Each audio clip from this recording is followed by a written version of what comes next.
tuned in to Frankyrose Crime Update.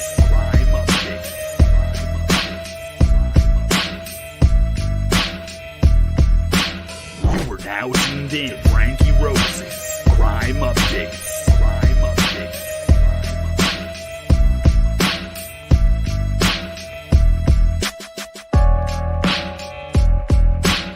Let's switch to suspense. Let's switch to suspense. You are now tuned in to Frankyrose Crime Updates. Crime Updates. You are now tuned in to Frankyrose's Crime Updates.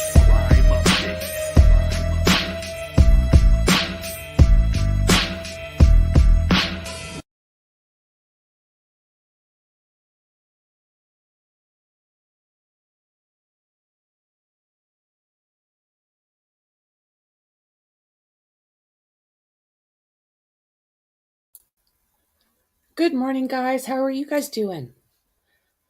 I'm testing out my new mic and my new earbuds.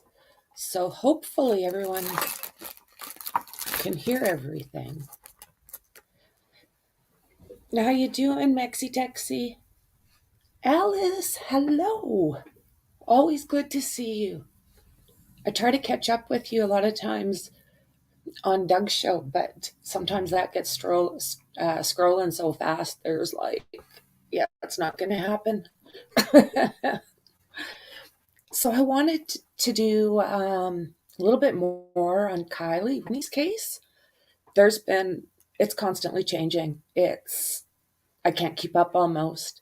I think I'm going to touch on another case and I get up and it's like, whoa, what the hell did I sleep through?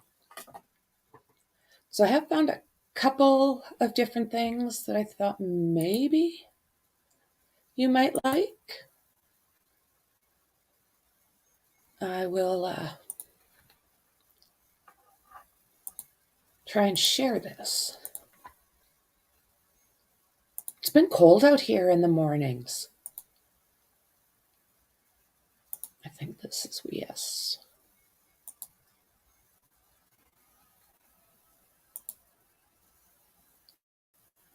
There we go. And I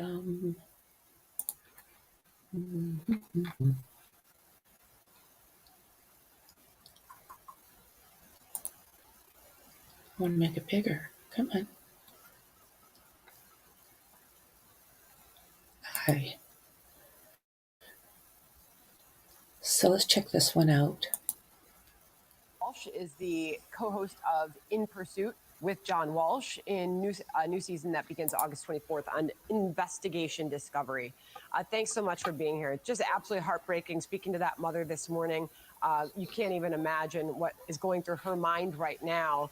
But they need information. They need tips to find this girl who her car is still missing. 16 years old, last seen at that party, 300 people were there. We do know, though, there's got to be a lot of cell phone video and footage. In the case that there was anybody who looked out of place, that walked into that party, surely something could turn up. Absolutely. You know, I come from a family of tragedy. My parents always said that not knowing was the hardest part. When they were looking for Adam for those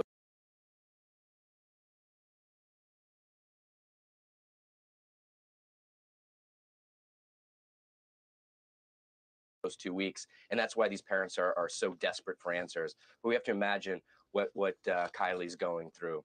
We need to find this little girl, and that's why law enforcement is really trying to get any piece of evidence, any cell phone footage, any images of her that night. Try to determine, you know, what kind.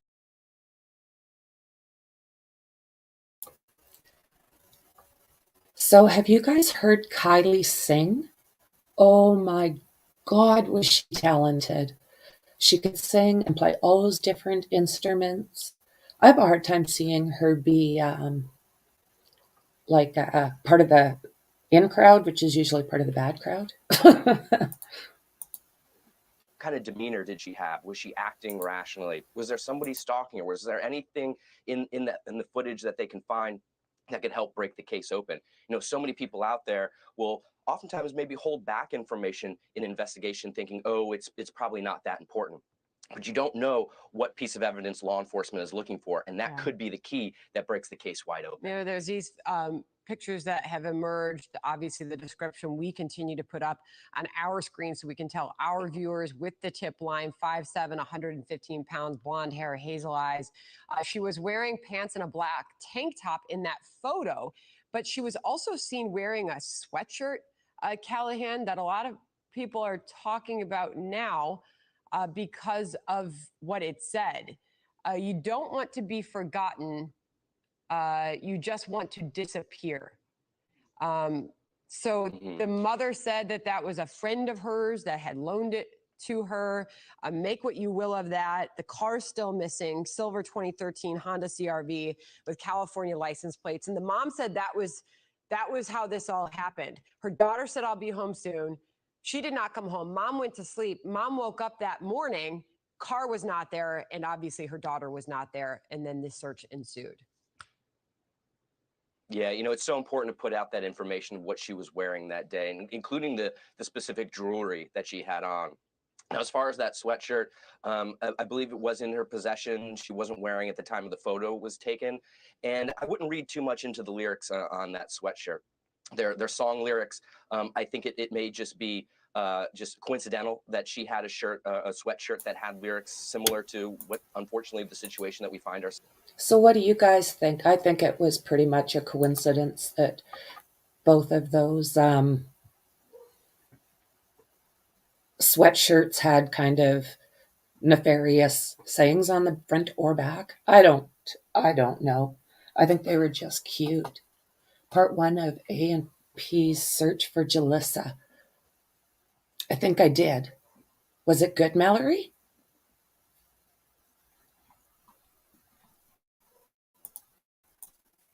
In now, but that's what's so important, is really getting this information out to the public in case anybody comes across this hoodie, anybody comes across the jewelry that she was wearing.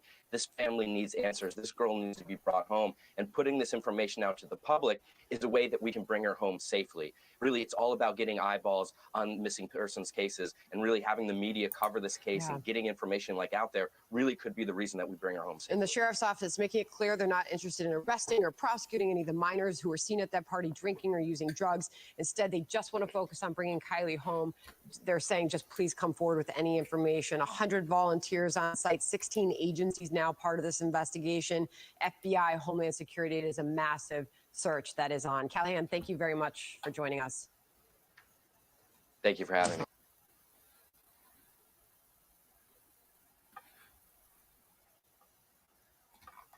Trying to.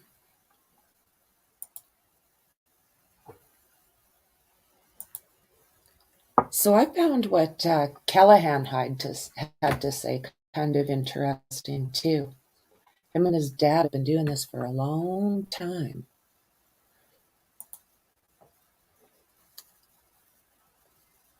I want to see what this one is. Okay.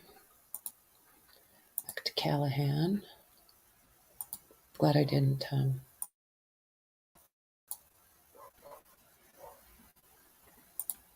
There we go. So this is a bit of a timeline. I thought maybe we could go through this really fast. So authorities have received more than 900 tips relating to Kiely Rodni's disappearance. Sorry, I'm trying to get rid of something. I want to see this.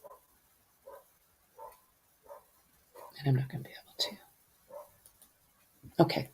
So officers believe she may have been abducted and are treating the investigation as an abduction. So this was when this first happened. And there's been no evidence, of course, to confirm that she was kidnapped. So on August 5th, the surveillance footage captures Kiely Rodni at a local business wearing a black bodysuit and Dickies pants roughly 6 hours prior to her disappearance. So I'm curious, have any of y'all seen anything more than just this one snapshot? I haven't. This is the only thing I've been able to find. Later that day, an early high school graduate attends an end of the summer party with friends from high school near the Prosser family campground in Tahoe National Park. Locals call this area the campground. They also, oh my goodness, the kids had a name for it as well. It'll come to me. The party escalates from high school event to a party of some 300, and I've heard up to possibly 400 people, some of whom the teenage attendees were not familiar with. And it included drugs, alcohol, and officials are searching the video footage for possible photos of a fight that occurred that night. So I've heard a little bit about that. I'm not quite sure if there was a fight or not, but it's definitely one of the scenarios that's been tossed around. So Rodni had enough drinks to become drunk, according to her friend and another recent graduate, Sammy Smith. Take that with a grain of salt, who added that she did not believe that Rodni would have driven under the circumstances. Well, let me tell you, when a kid's drinking, an adult's drinking, if you're drunk, you have no fear and you have not a lot of common sense. So I do not find it strange that she would have possibly attempted to drive home. That would not have surprised me at all, especially being so close. That's I would rather see that it was an accident than any kind of foul play. So Kiely texts her mom around 11:30, saying she is planning on leaving the campground about 12:15. I asked her to be safe.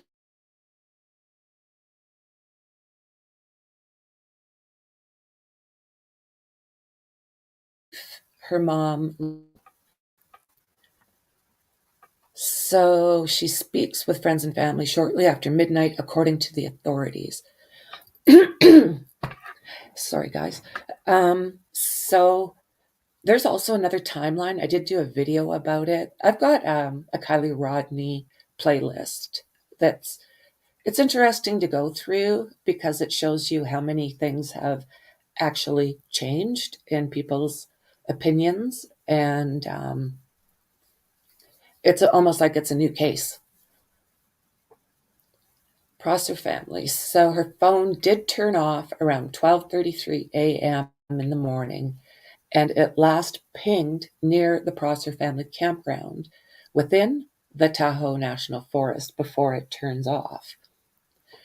So her family only lived about 10 miles away from the campground in a lodge south of town.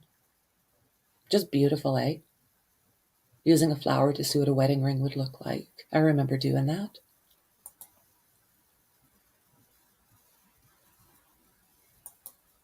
I love that one too. So happy looking. So that's the day she is reported missing, and the Placer County Sheriff's Office shares a notice regarding Kiely Rodni's disappearance that day. The Sheriff's Office also reported that her vehicle, a 2013 silver Honda CRV with license plate 8YUR127, is missing. August 7th, the Placer County Sheriff's Office establishes a tip line for information leading to Kiely's whereabouts. Officials also begin a mass search of the missing teenage. I don't like it when they do that. Why can't they just call her Kiely? Near the Prosser family campground. The Placer County Sheriff's Office says they are investigating a possible abduction because the girl's SUV was accounted for. You see, I'm an AWP fan. So as soon as I hear vehicle gone, vehicle turned off, and they haven't found her, she's not hidden in a bush, because I've been watching so much of them, I now go, okay, she's in water. Doesn't mean I'm right.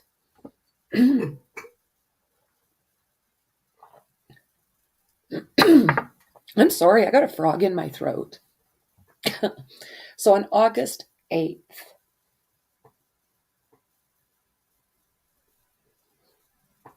Okay, what didn't you see? You didn't see Kiely? Give me a second here, guys.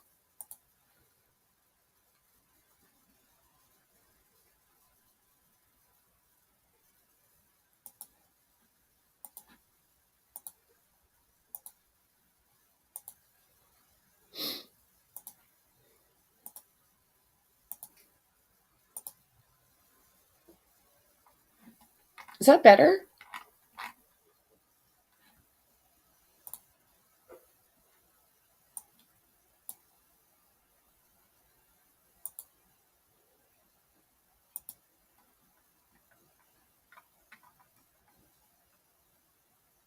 I'll scroll through these. Did you see the video I did? Or was that not shared either? This one here. I'll wait and look.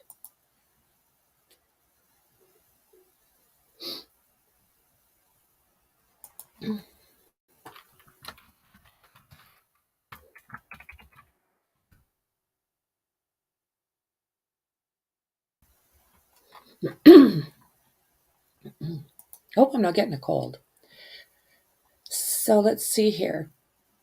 This is what I was looking at for August 5th. This is the picture from that store she stopped at, wearing her black bodysuit, dicky pants.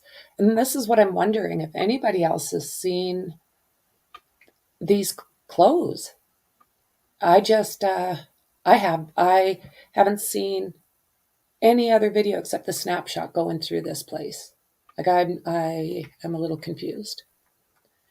So this is the campground, and where Kiely texts her mom about 11:30 saying she was planning on leaving the party at 12:15. This is totally one of my favorite pictures of Kiely. Such a happy girl and so talented.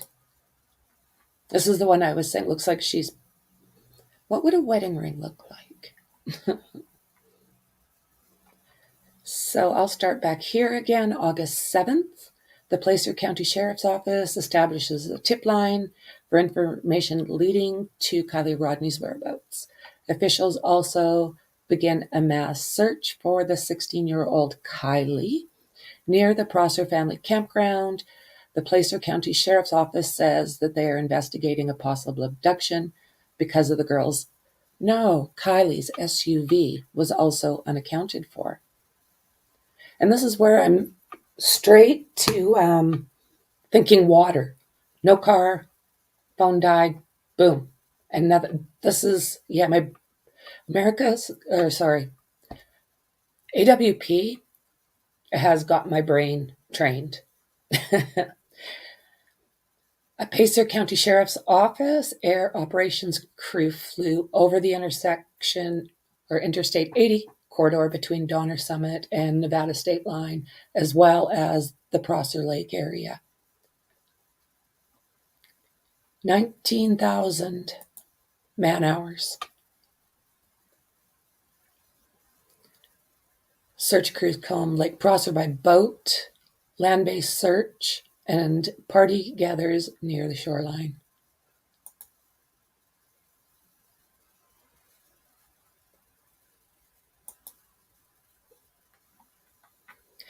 The sheriff's office receives more than 100 tips related to Kiely's whereabouts, but none of her leads had led to her. There are 77 law enforcement personnel assigned to the case. Really? Oh my. Okay, August 10th, during a joint news briefing Wednesday afternoon, police from multiple agencies plead with more party attendees to come forward. They said that they have received a large amount of video from the party, but no clues have led them to Kiely's whereabouts.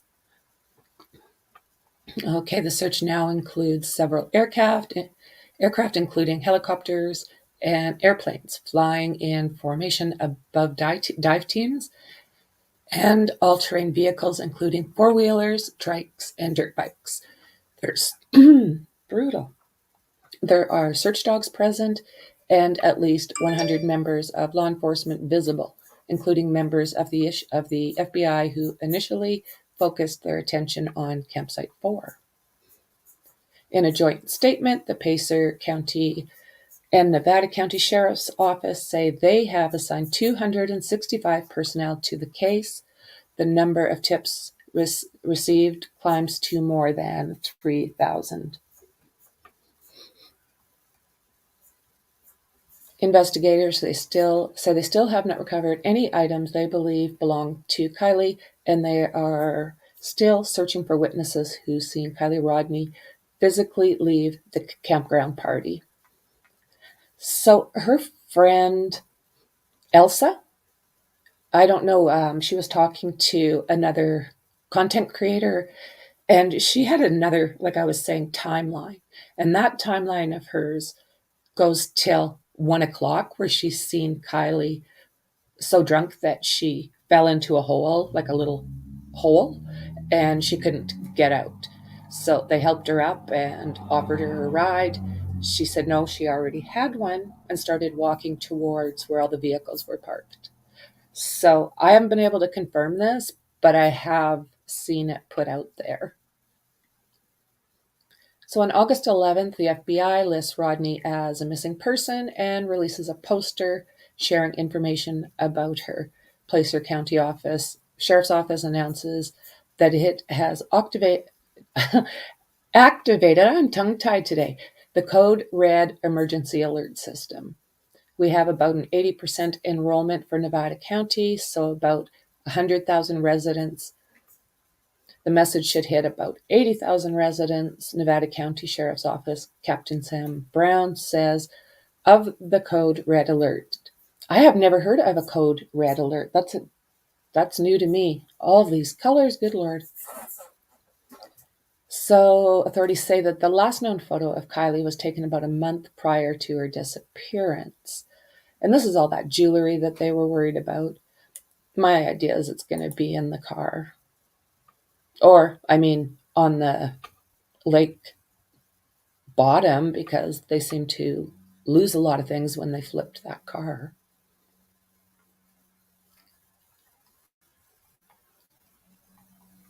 I'll play this.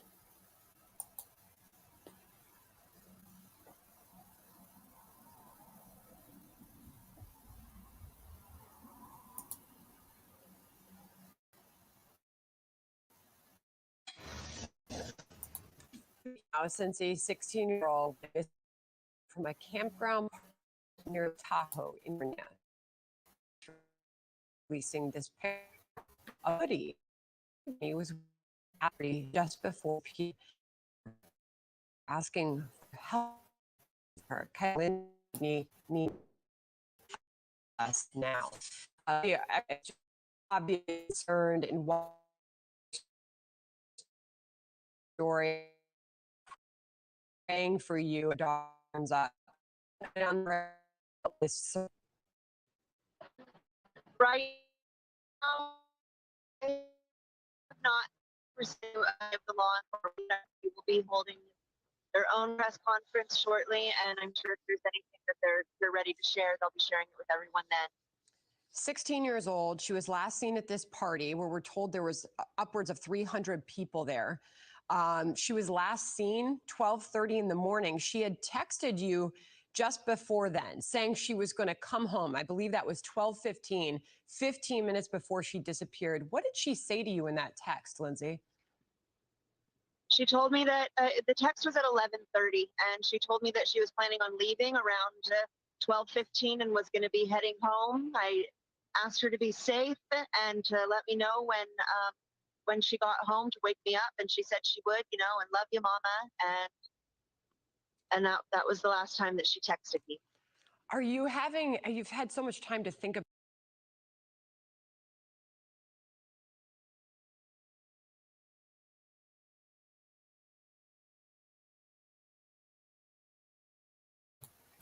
This family has to have some kind of faith that they strongly believe in, because they are really, it's my personal opinion, but I think they're handling this with a lot of grace.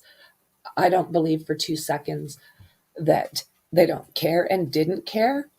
I think that they just live their life with a little bit of different peace than a lot of us are able to. I hope them nothing but love and light. About this, are you coming up with any ideas in your head, considering her car is still missing, correct? Yes, correct.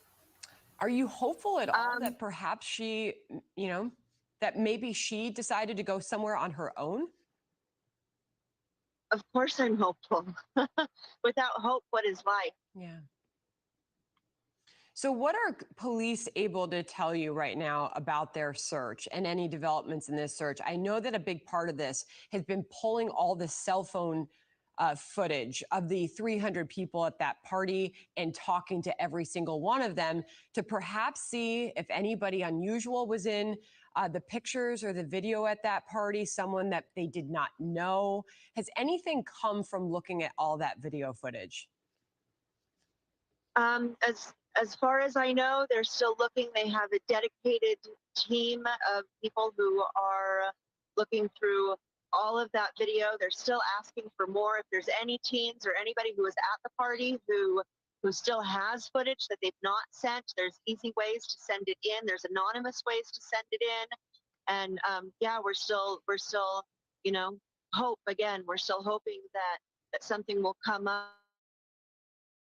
The pictures, that's the picture that we're looking for right now. Absolutely.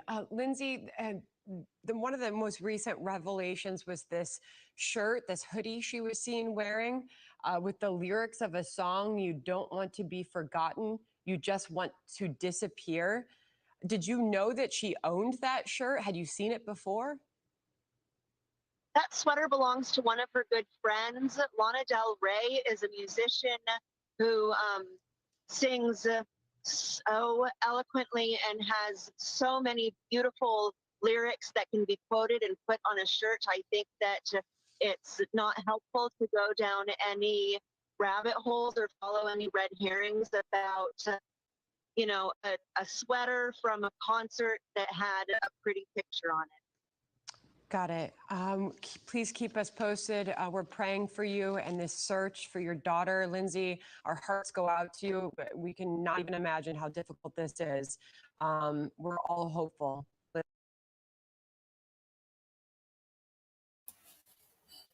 Yes, this poor family. I don't know. I mean, my son's all grown up, but you can't help but think, oh my God, that could have been my child. Or in my situation, that could have been me. It's a scary thing. So anyone with information is asked to call the Placer County Sheriff's Office dedicated tip line at 530-581-6320. And let's see. I would like us to maybe go over this for a few minutes. It's about her celebration of life. And again, it's maybe not everybody does the same things. And there is a behind the scenes too, right? But in my thinking, this was beautiful.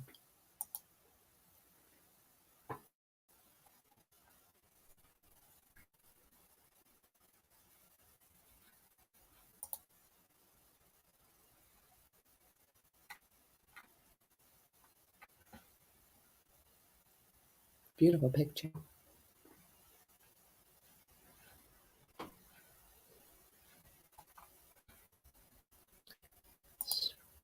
What the heck here? Oh, the X.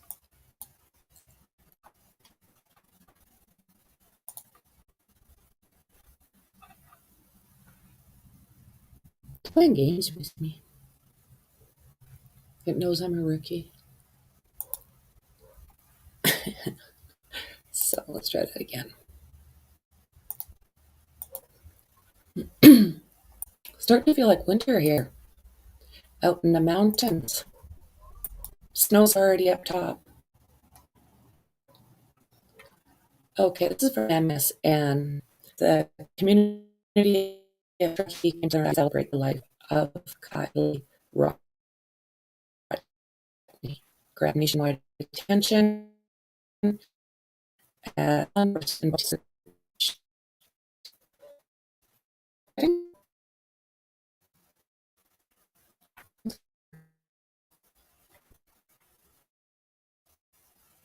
It's showing out on the screen.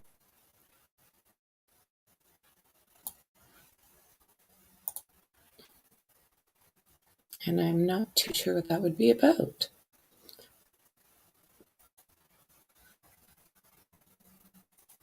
I'm going to share this, and if you cannot see it, maybe let me know, and I'll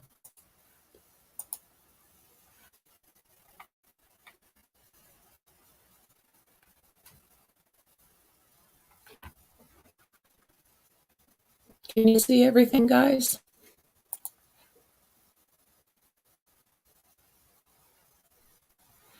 Okay, let's give it a whirl. Watch Kelly Rodney's mother sing goodbye to her daughter. Kylie Rodney walked down the long road from her house just outside the mountain town of Truckee, California, with the girl who would become her best friend. Let's just go away now.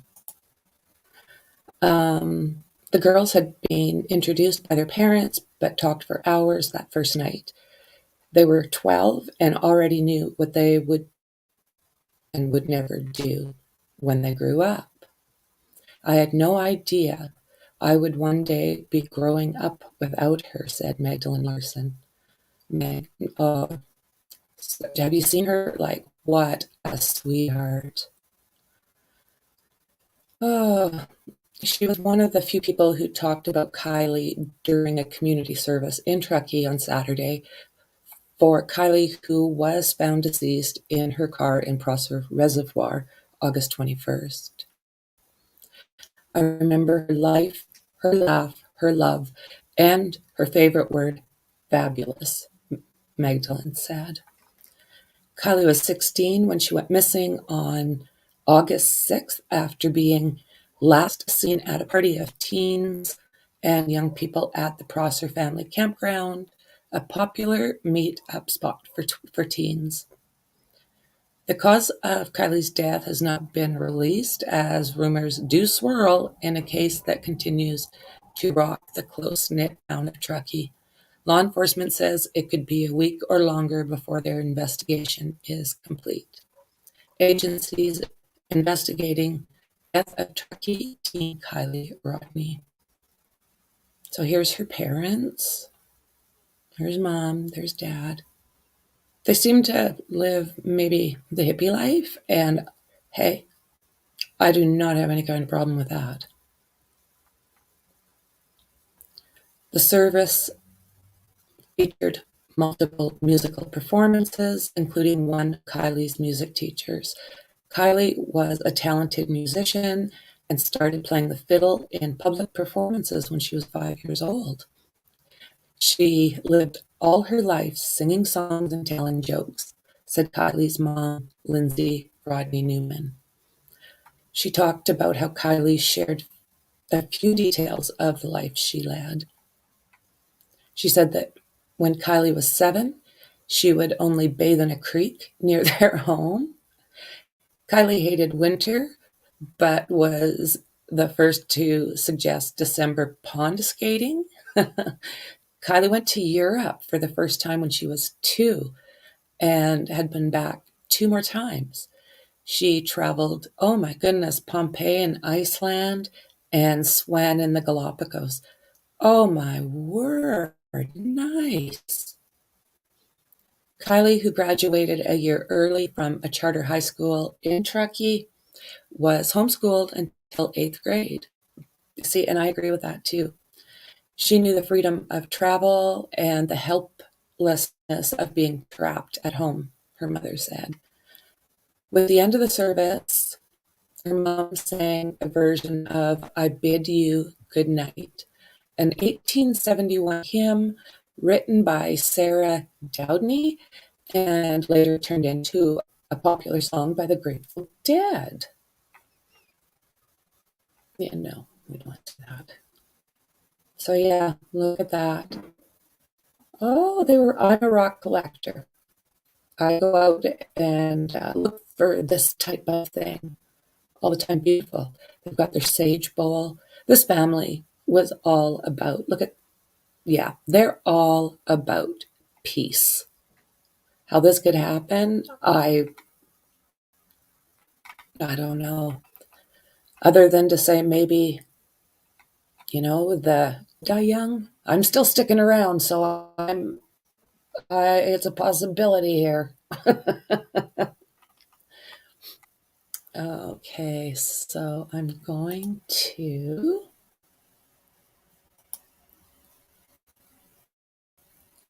chit chat, guys, for a minute before I carry on. Drunk Dove, you went to Sweden? Oh, nice. Oh, very nice.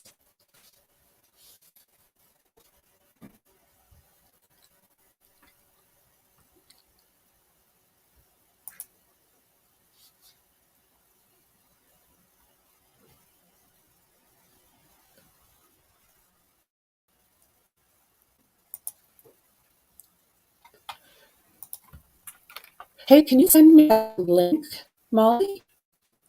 I didn't even know you had a page, so please. See, right, Maxie?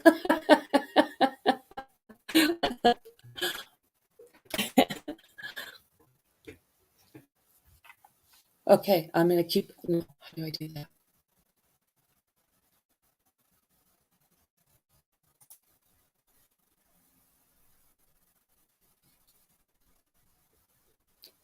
Like, share, and subscribe for our Molly Drake.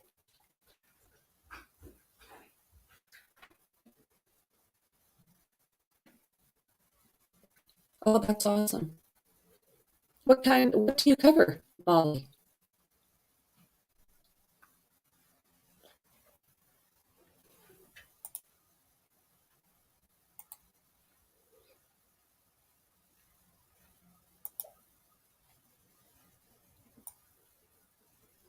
I'm going to.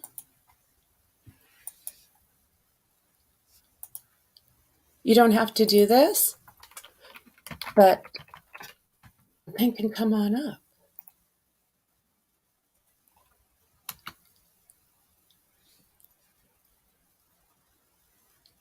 I sent a link down for you if you want to pop in, Molly.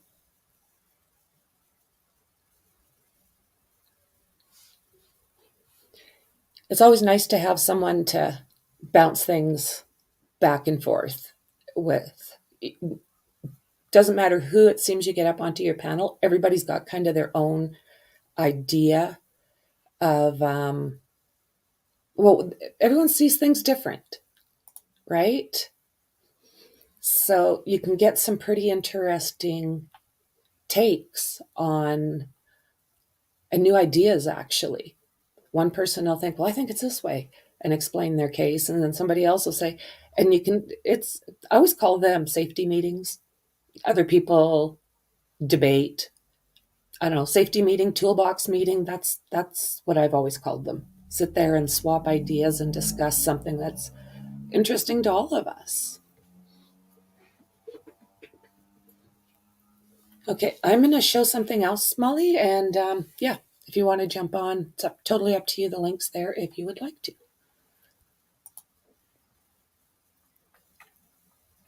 So this is still talking about the celebration of her life, right?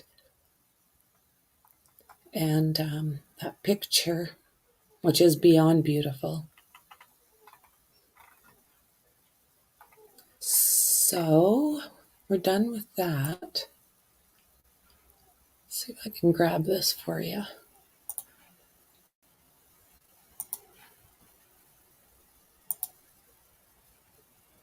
So do I, Mexi Texi. Exactly. Yeah, there's more than one meaning. You're hilarious.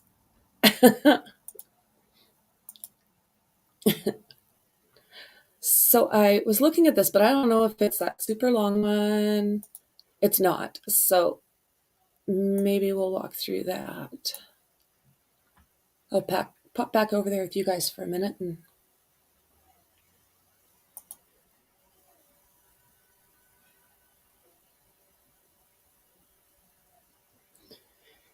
yeah, exactly. Safety meetings.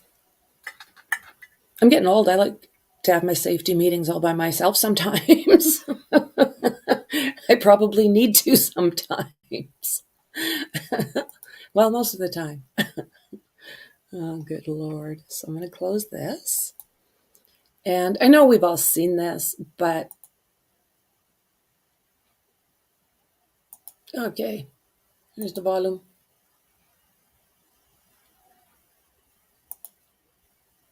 Oh, that would be my problem there. So let's go through this. It's not very long at all. Tomorrow marks 2 weeks since the Truckee teenager disappeared after attending a party at a campground. She was either hungover or just had a really rough day. She looked distressed. When do you think that this took place? Parked his van right here, facing that direction. Her vehicle was parked right over here. I have set a radius of 10 miles around Prosser Creek Reservoir. We're going to work hard to clear Stampede, Independence, Boca, and Prosser Creek, all within that 10-mile range. I've just located in the corner of this cove here a target that I cannot identify. 18 different agencies, over 19,000 man hours have been put into this. I'm a firm believer in second chances. However, some things don't deserve forgiveness. Taking the life of a 16-year-old deserves zero forgiveness. Okay, does anybody find that statement interesting? Anyone who takes a 16-year-old's life. So what the heck does that mean? Do they know something and they're just not telling us? And I'm wondering, are those other videos that they have, or would they explain more into this? Because it almost kind of seems like they are trying to nudge the cops into making a move. I think Adventures with Purpose knows a lot more than what they are saying. I agree, Bexy Texy, 100%. I'm going to finish this up. There, you see that? Yeah, it doesn't make sense though. It's only 10 feet of water. We definitely have something man-made. If this is her, this means all hope is lost as far as her still being out there, her being found safe. What do you want to say to Kiely tonight? I love her so much. So many people love you. And we're all looking and we're trying so hard. And I'm so sorry we haven't found you yet, but we're not giving up and just hang in there, sweetie. Just find her soon. Bring it home. I don't want to find her. I want to be able to clear all this water and be able to tell the family she's not here. She's not here. Our job is to be here to find the where. Confirm. I see the vehicle and the license plate. We have just found Tyler's vehicle. Over.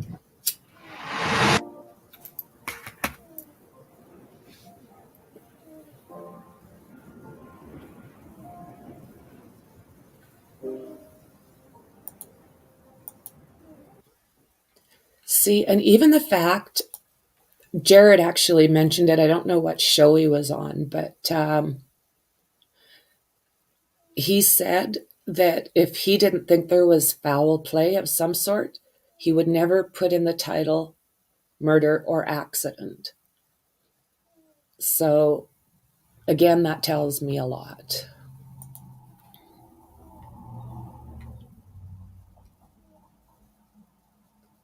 How we found Kiely Rodni, murder or accident. So yeah, they did put it out for members first, and then they put it out, I think, a day or two later, so everybody could see it. I don't know. I don't really, I guess, have an opinion as to whether that's right or wrong. I don't. On Wednesday, family spokesman Linda Luchetti said Kylie's family had no comment on the video. They continue to process their grief privately.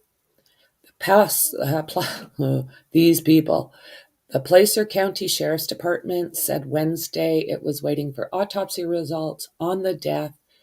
When asked about the new video, the Nevada County Sheriff's Office said it's not immediately returned a request for comment on Adventures with Purpose suggestion of foul play.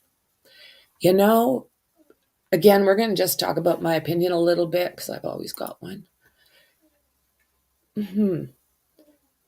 Is there a good possibility, a slight possibility, that one of these officials had a kid at this party? I cannot get my brain away from that.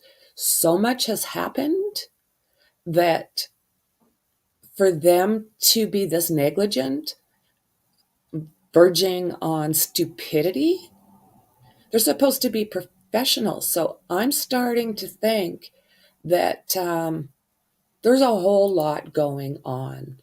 Was the guy that was providing the fentanyl, was he a cop's kid or she a cop's kid? It's amazing what people think that at 16 they're sweet and innocent. No. Kids are very good at putting on a face around other adults. There's some of these kids that I think are great, but there's some pretty sketchy little buggers running around there too. So this is just my opinion. So we got 10 photos here. Do I want to do it that way? No. So let's take a peek. Full gallery view, it says. Well, okay. Okay, that's the vehicle. That's her car. A shape appears on sonar monitor for Adventures with Purpose dive team, which was searching a pond October 26th in Franklin County. Oh, okay, this is different. I'm sorry, different cases. But they've done a wonderful job, don't get me wrong. I'm subscribed to them now. I can afford to give them a little bit, not lots of it, but I can show my support. So the video profiles the team's arrival in Truckee, including the search of nearby Boca Reservoir and Donner Lake. So the Boca, that is the one where the tow truck guy said that he seen Kiely and a guy in her car. So again, my opinion only, if the cops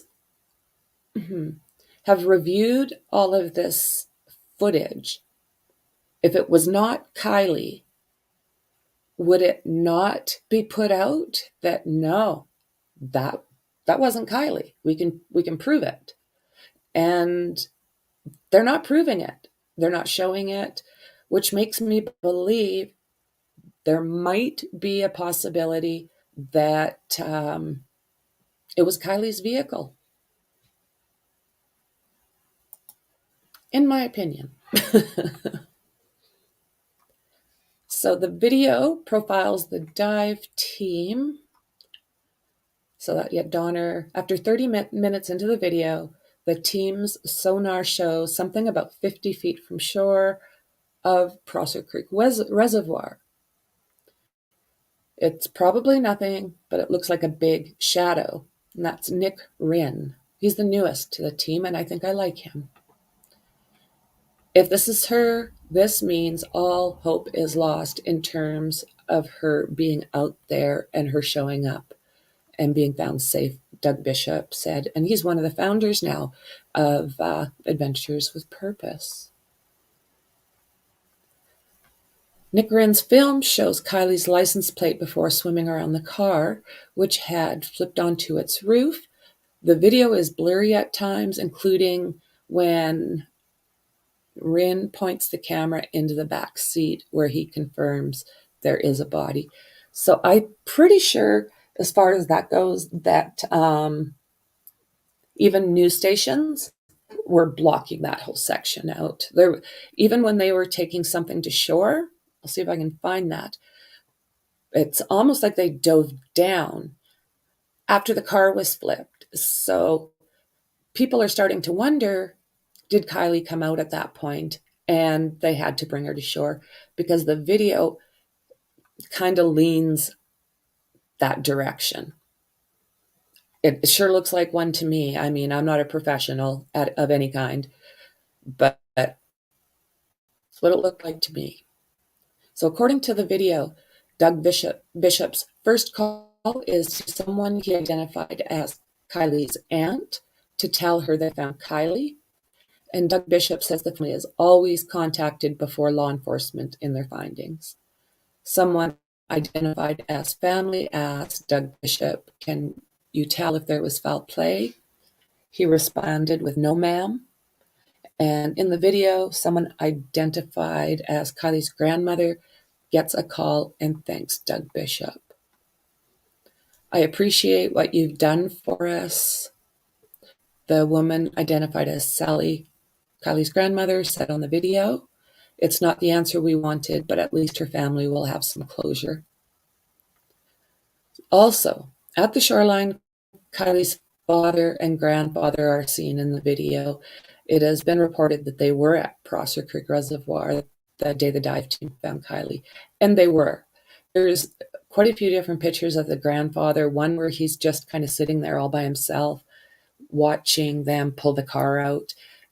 Her dad, and I can't say I blame him, he couldn't stick around. He did not want to see his daughter. He wanted to keep good images in his head, and I do not blame him. The video uses dramatic music at times and shows multiple news stories and news clips from the case. It starts with an interview with the tow truck driver, only identified as Nick, who comes up to Adventures with Purpose in Reno when they stopped at a Best Buy to get some supplies. The tow truck driver claims he helped assist someone matching Kiely's description and a male with a dead car battery at nearby Boca Reservoir the weekend she disappeared. That encounter led them to search Boca and Donner Lake before going to Prosser. And not to forget that law enforcement was saying to them, you know, nothing to see over here. We've already cleared it. Yeah, don't worry about Prosser. We got this. I don't know. Sketchy. So at times, Doug Bishop looks directly into the camera. "We wouldn't be able to afford to do this without you," he said to the viewers. "The dive team makes their money on YouTube clicks, subscriptions, merchandise, and donations," and says it doesn't charge families or law enforcement for their services. And they do not. You know, the fact that they changed this from like a salvage team, pulling out junk from the bottom that shouldn't be there of these different waterways, to now finding missing people. It's impressive, and I can't imagine how difficult it would be. So there are times on the camera where Doug Bishop and Nick Rinn appeared distraught over finding Kiely. Yeah. It's different when we are finding someone who's been missing 20 or 30 years. That is the case that they have been working, but this one was an active case. Adventures with Purpose has more than 2 million followers on YouTube as of Wednesday afternoon. More than 1,000 people have paid to see their newest vehicle. And you know what? Like I said, in my opinion, all the power to them. I don't think that, they need to be able to afford to do this stuff, right? Yeah. I'm not complaining, that's for darn sure. Now let's see what's over here.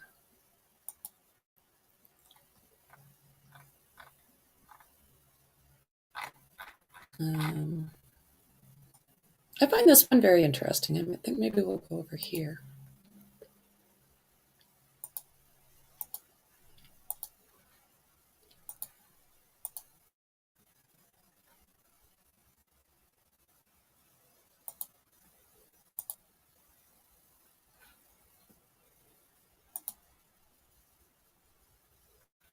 How's everybody doing out there? Thank you again for everyone that's stuck around. I really do appreciate you. We've got an excellent group starting here. There's a lot of kind people with some really good information, always willing to help if they can. So yeah, subscribe, like, and share. Let me see here now. Over here. True Crime Sleuth claims he found Kiely Rodni's laptop. So I'm sure we've all seen this, right? Where when they flipped over the vehicle, they lost her laptop. They pretty much lost a whole bunch of things. From what I've been hearing, they should never have turned that car. They should have probably wrapped it in tarp where it was and then hooked onto it and pulled it on its roof. That's what AWP is saying. And I'm hearing a lot of people that are more familiar with this type of thing saying the same thing. So I don't know. Law enforcement, unreal. So it says a true crime fan who runs an online account called Check It TV, and check it out, guys, Check It TV, said he found a laptop. It's going to be a laptop. A laptop and other items belonging to 16-year-old Kiely Rodni in the California lake where her body was found submerged in her car last month. The sleuth, who does not make his name public, claims to have made the discovery while out rowing the reservoir and dived down to retrieve the items. The other objects included a duffel bag, hairbrush, charge cord, and some type of gift box. So we know that Kiely was an honor student, and she went missing after midnight, August 6th, at the rowdy end of school party with friends in Truckee and near Lake Tahoe. But of course, as we've heard, they came from everywhere, and it sounds like all different types of ages. So what Adventures with Purpose said is they would have kept it on its roof. They would have tarped it while it was on its roof and then covered up here so that nothing fell out and then drag it back on its roof. I mean, it would have been probably the best way to do it, in my opinion. And they're the experts. And this is the laptop. So it does have, you can see the water damage and what have you. But I have seen a picture where the inside. So let's get this far. As spokesman for Nevada County Sheriff's Office, I can confirm our office has contacted the individual claiming to have recovered some Kiely's property, and we have taken possession of those items. Well, oh my God. The truth of the matter is this guy totally left everything be so that the cops could come retrieve the stuff. He called them, and he called them, and he called them. Into the following day, he called them, he called them, he called them. So what he did is took his pictures, put everything in a plastic, it sounds, bag, and took it to the family. And it was the family that took it to the cops. So, yeah, don't say it's in your possession or in your possession. Say, somebody from the family brought this to us. Very incompetent. And like I said, the only thing I can come up with is there's something shady going on in Truckee. I think they need to be looking at some people with badges and some people above them.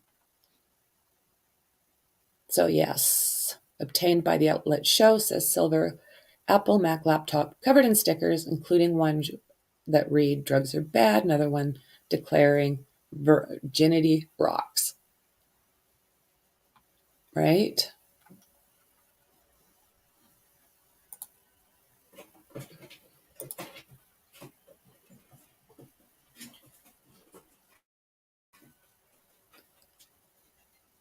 Okay, I'll see if this one's got anything else that I think you guys might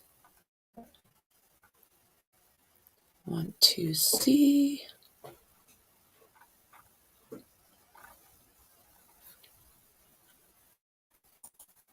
Now, one more search.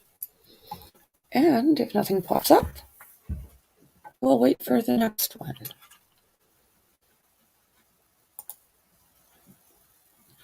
No, not what I wanted.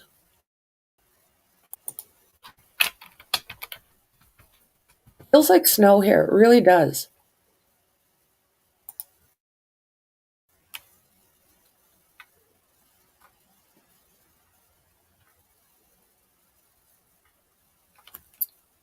Okay, true crime. Rocket science has got something good out, but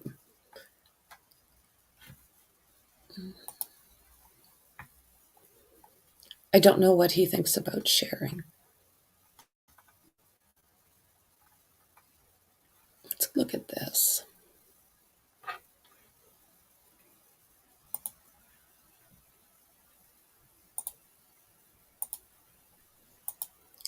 I'm going to have to start digging out winter clothes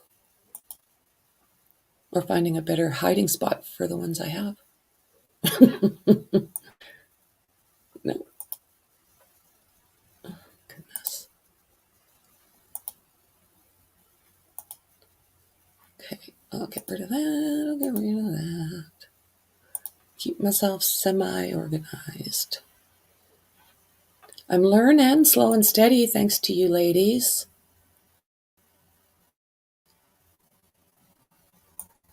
I don't know what these guys, it's the sun, so I am not 100% on what their content is like, but let's take a look at this.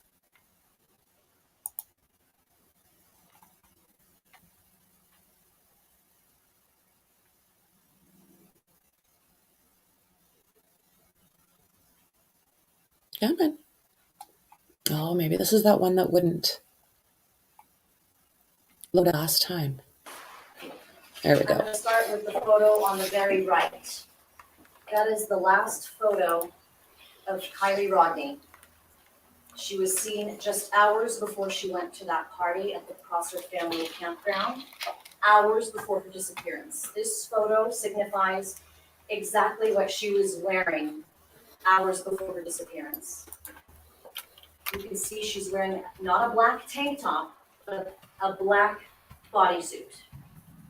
She's also wearing a black studded belt, green Dickies pants, and black Vans shoes.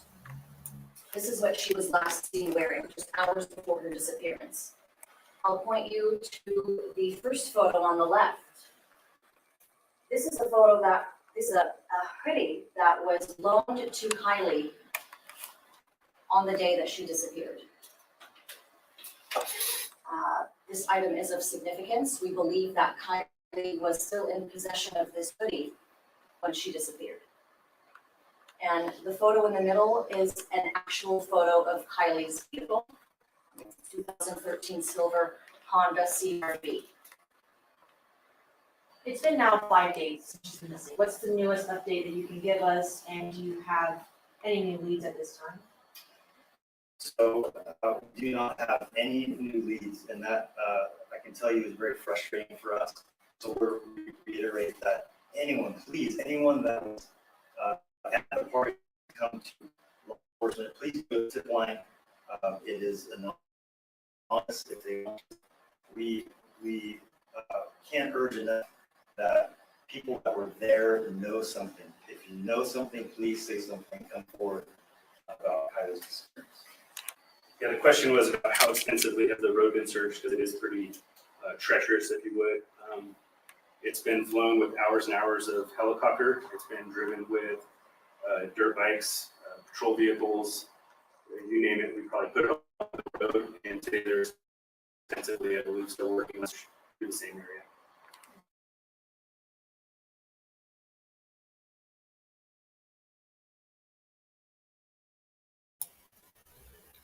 So yeah, let's see if I can get this down here. So this came out in August, but it did give us a little bit of an idea of what they were and weren't doing. So there's that party. I don't know. Has anybody else seen pictures of this party? Because I'm finding I'm not finding them. I've had a few people that have been kind enough to send me stuff that they have gotten them own selves, but there's not a lot out there. And they said, we're not wearing these clothes. I found that interesting as well.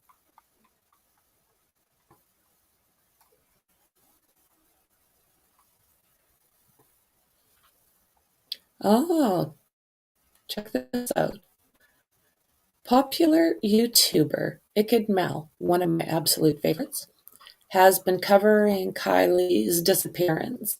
He has 133,000 subscribers. Now, he says he received an email from a tipster whose family members attended that bash. So, I don't know. Is that one everyone was talking about? Ronnie? Yes. So somehow Ronnie, I don't know. I trust Ikid Mal, and I don't want to get between him and that other guy's thing. They can do it, but I trust what comes out on his channel. So let me see here. Okay, and they attended. He's talking about his supposed cousins, right? I have 2 cousins. They go to Sierra College, and they were going up to that party. And they had some friends going with them, but they were not around. Oh. And the 28-year-old said there was a lot of older dudes there.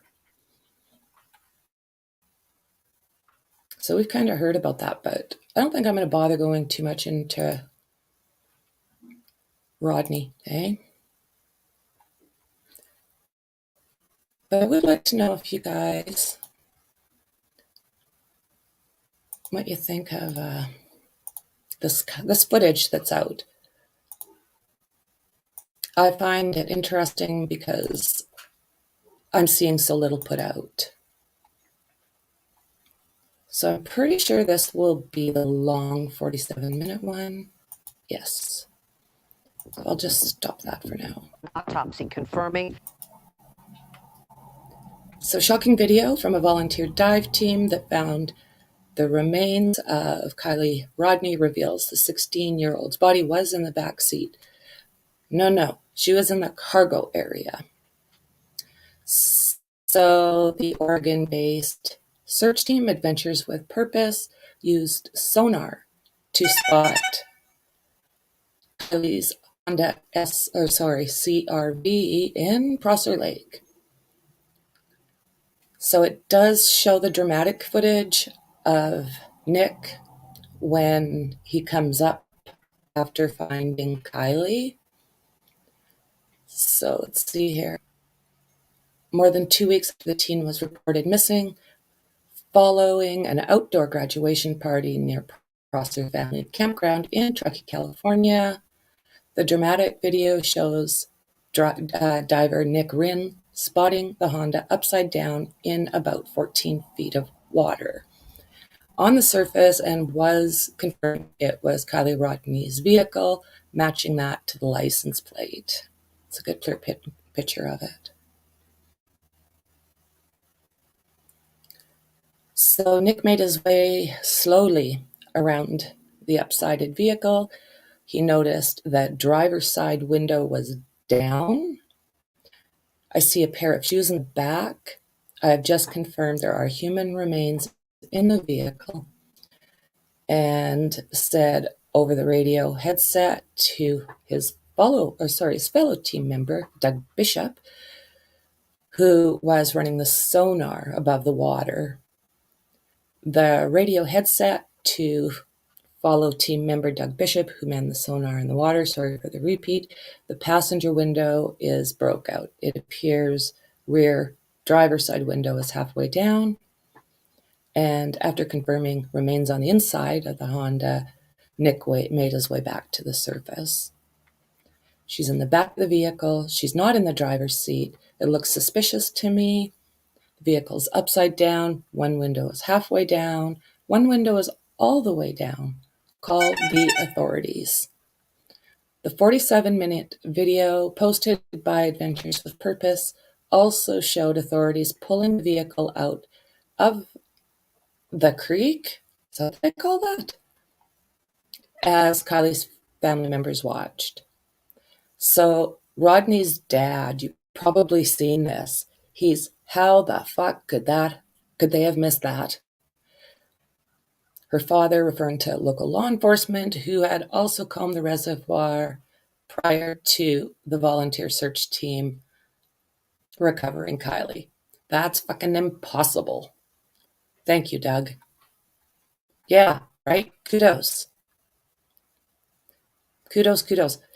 It's funny because law enforcement there said that, they weren't having anything to do, that they were a rogue team.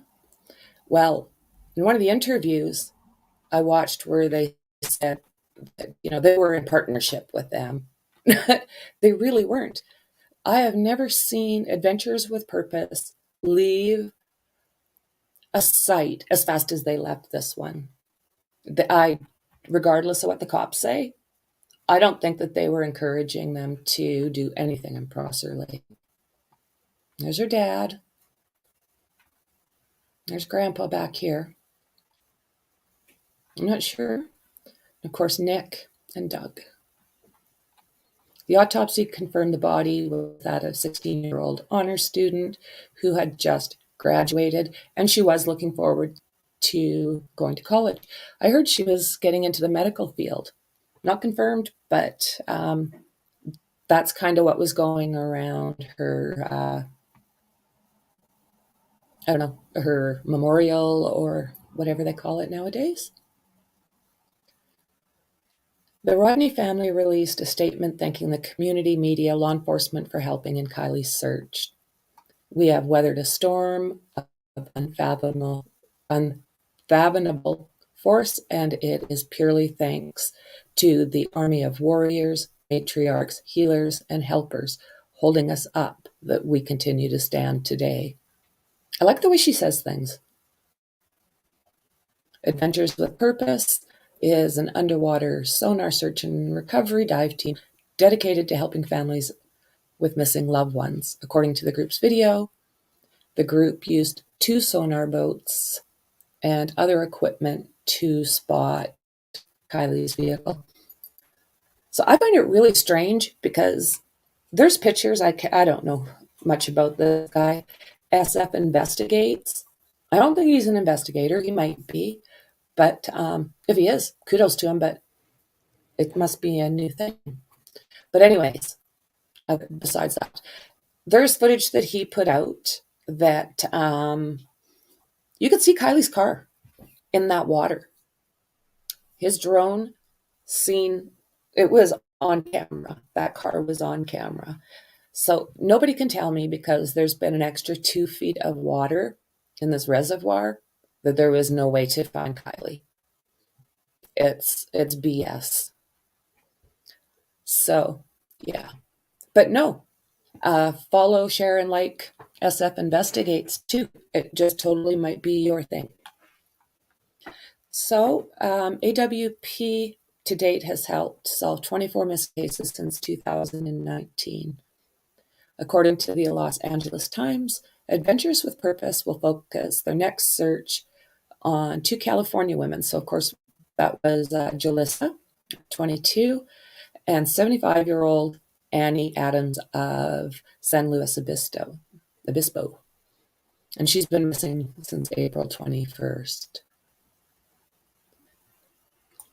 So we know that they have been out there and have had no luck with finding Jalissa.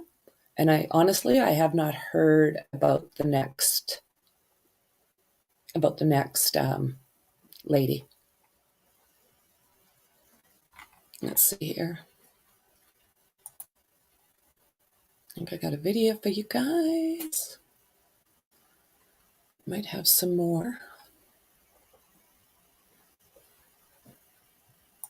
I'm just going to look into this. So how are you guys doing out there? Sound is still good and everything, friends?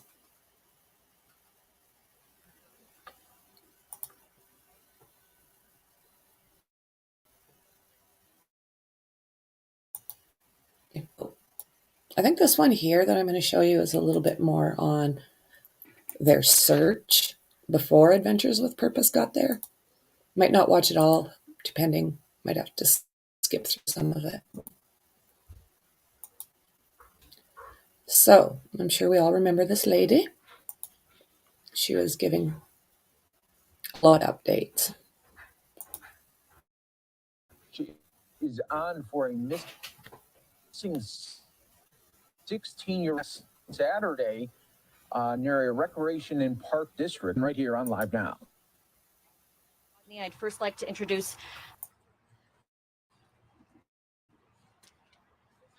first of all, thank you everybody for coming out. This is an amazing community. We appreciate the support for the family. We appreciate everybody's concern. Just to let you know, from the investigation side, on the missing persons investigation, we are working with local, state, and federal agencies. We're using every tactic we can to try to get any information that might help further our investigation.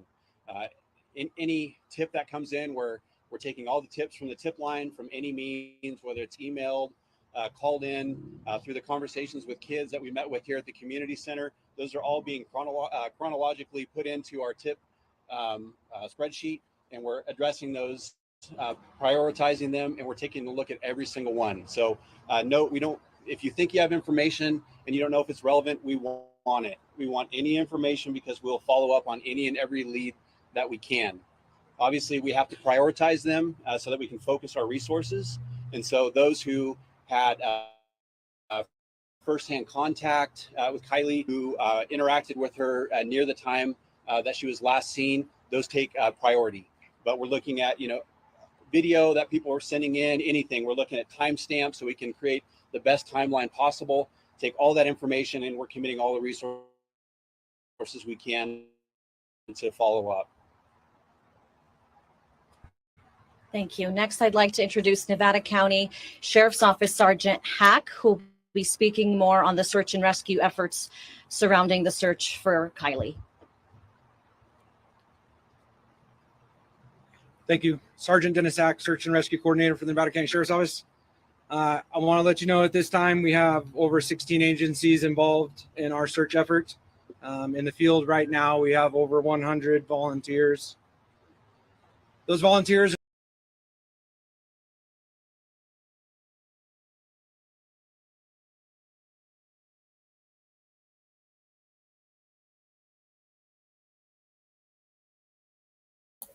Okay. I didn't like that one. It's not what I was after. Let me try this one.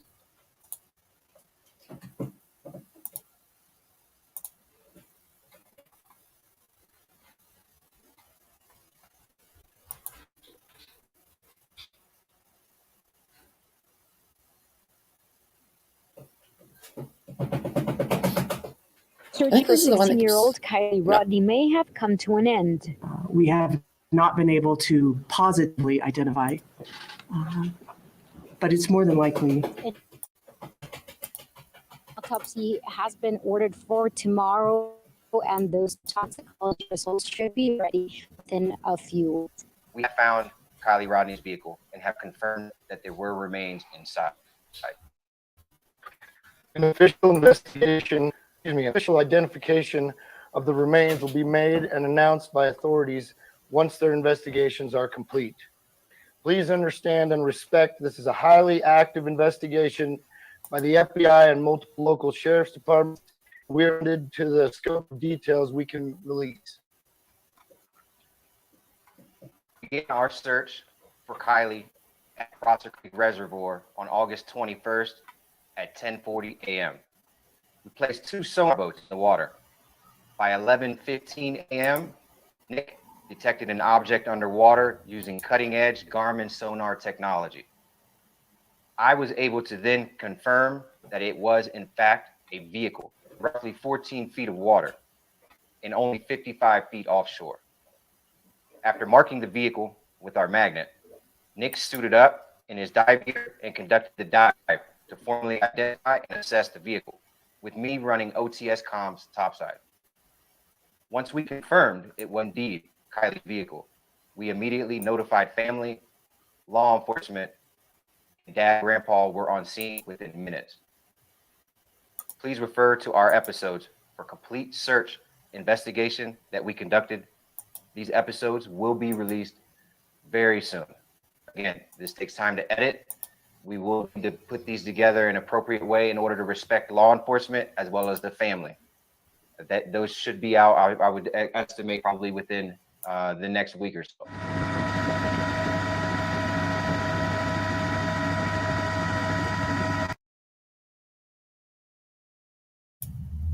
So that man that was sitting there just looked all alone. I'm told that was Kiely's grandfather, and he said that he wasn't going to leave her alone out there through this. I think that this is a very close-knit, loving family.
So this place is up for sale now.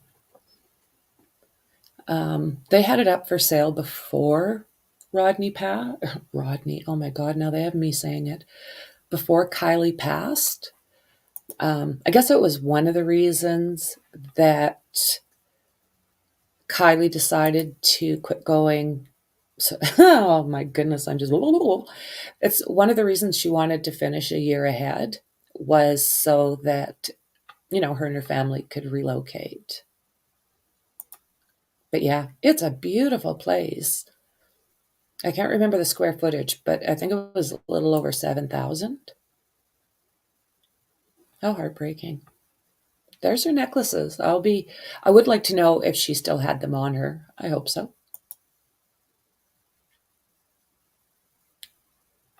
Yeah.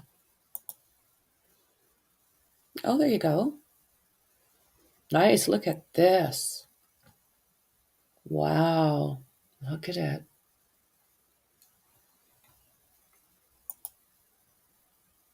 And I love this too. Kiely and her grandpa. I guess she can, sorry, come with this a little bit. I guess she can play could play multiple instruments. And I would love to find a video with her singing again because, whoa, could she sing? And she had her own sound to her. See? She was right there. 19,000 man hours. What is even more bothersome is it pinged from basically right in here somewhere. We'll just kind of, that's where the phone pinged. That's where she was. And they missed it. Oh, beautiful picture of the lodge. And Kiely's vehicle. Okay. Beautiful.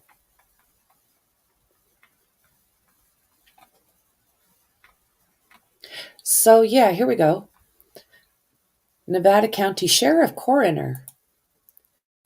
Can someone, if anyone knows, explain to me how this guy can be both a coroner and run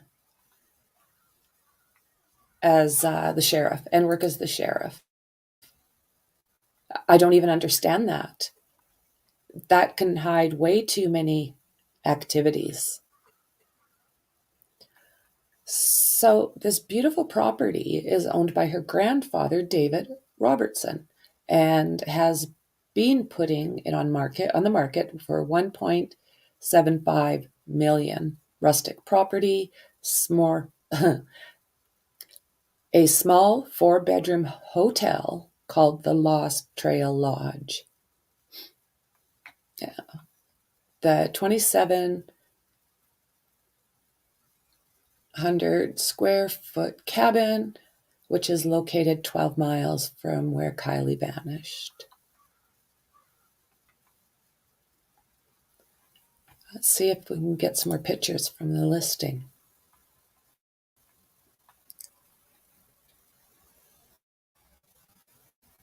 Okay.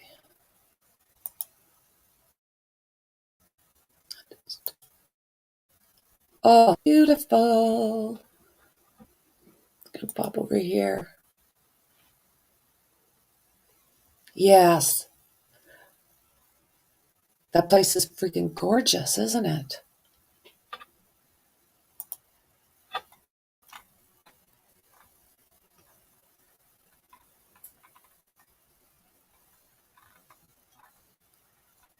Okay. So I think, yeah, Kiely's grandfather, 70 years old, previously spoke to the son about his granddaughter's disappearance, likening it to a situation of a bad dream. Okay, so yeah, I was wanting back to see those lodge pictures.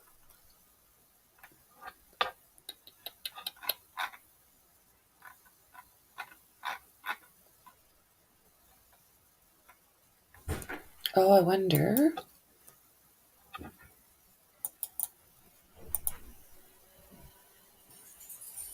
Not what I wanted.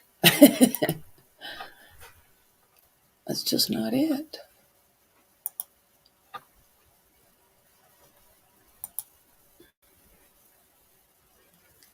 I'll keep looking because I did find.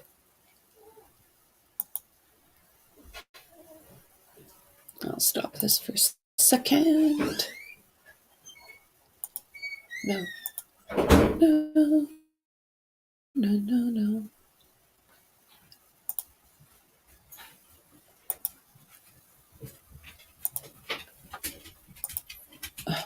Still looking.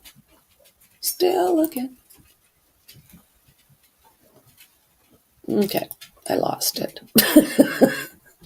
So, I do have something else though.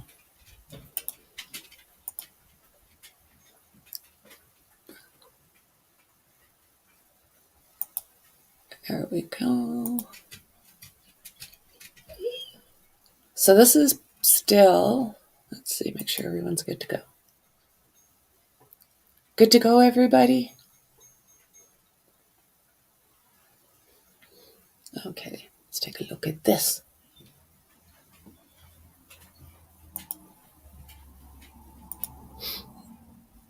Oh, just beautiful. Hi, girls. Oh, beautiful. For sale, single family detached, built in 2003. 4 beds, 4.5 bath, 1.5 bath. Oh, I don't know where I was thinking 7,000, but approximately 2,700 square feet. I don't know what I was thinking of.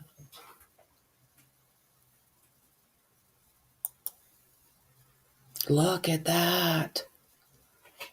OMG. Oh my God. She was raised in this beautiful home.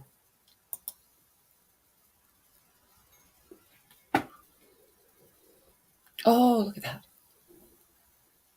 There's nothing I like more than lofts.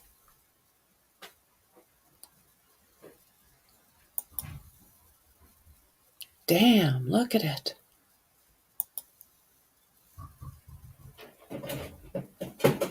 That's the kitchen. I had no idea. I had no idea. Look at how beautiful it is.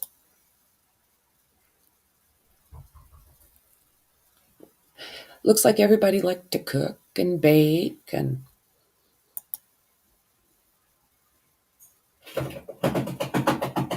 beautiful. Oh, nice.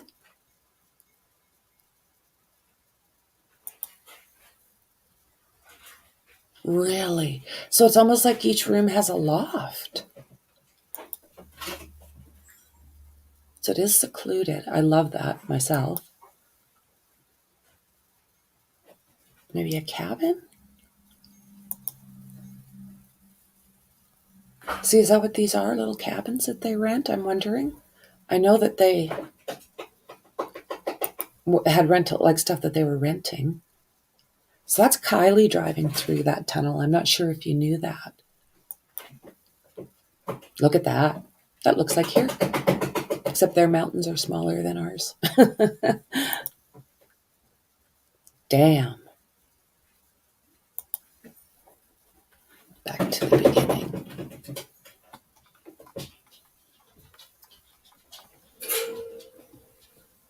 Kind of gives a map as to where it is.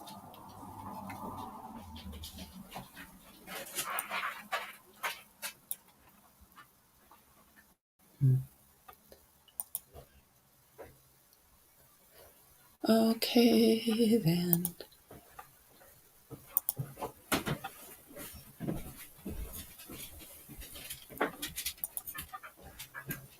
So do you guys want me to go through Kiely's mom actually showing or actually doing the memorial?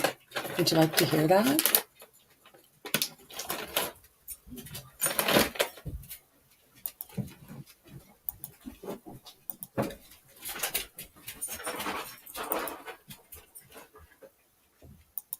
Let's try it. Because I think I read it last time, didn't I?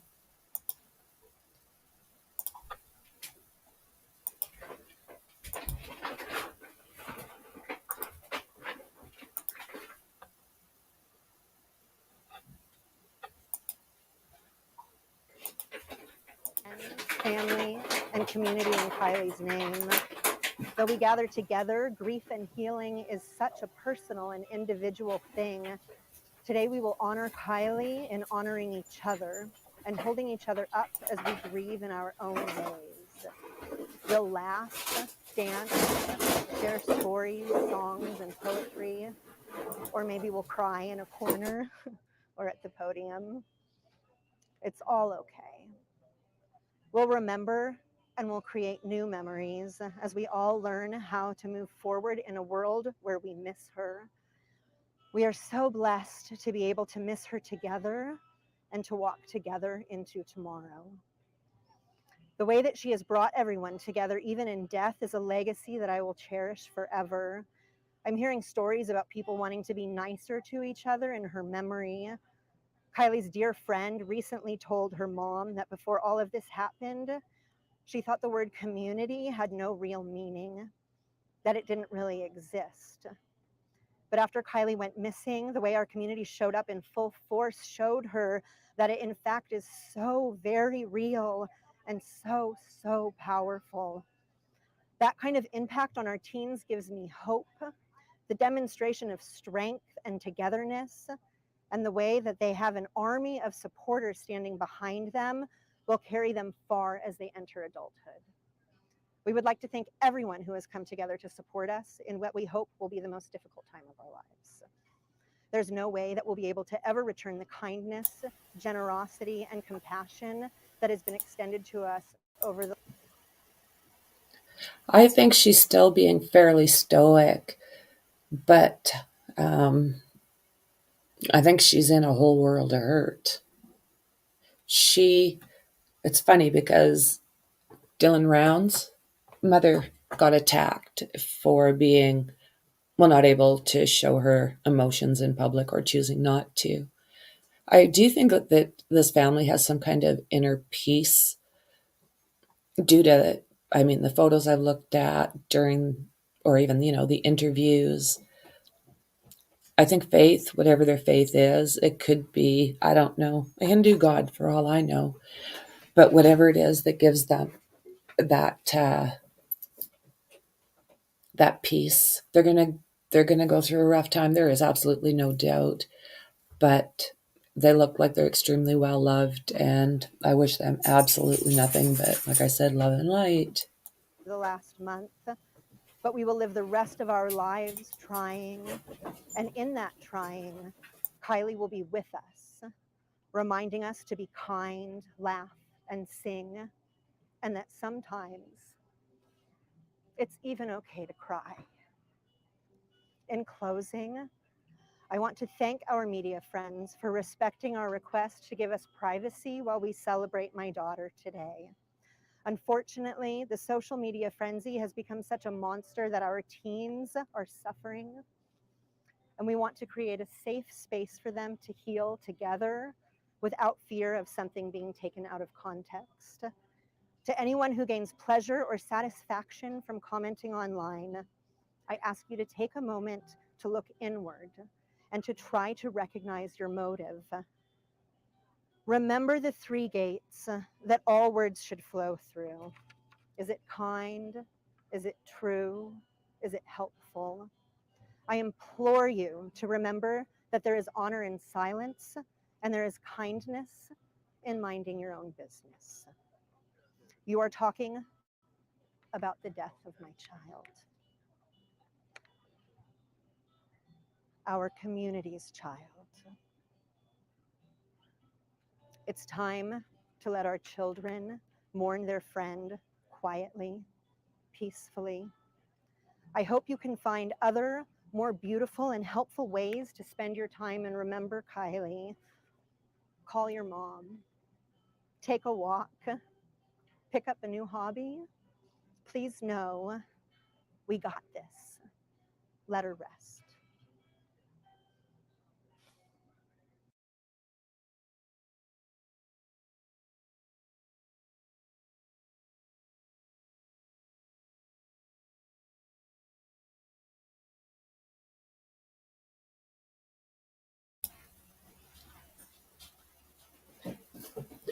So what do you think of that? How do you think that came across?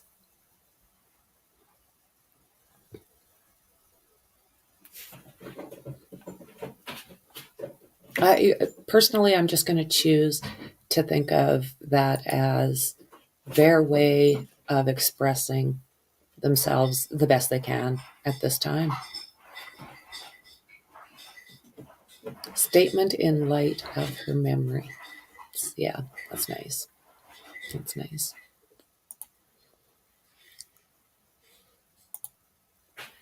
So, I think I've just got a couple more, and I'll probably get busy on. I'm working on Ivan Milat from Australia right now for my second channel.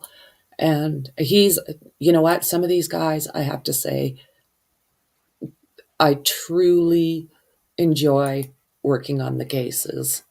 it just blows me away. The nature of humans.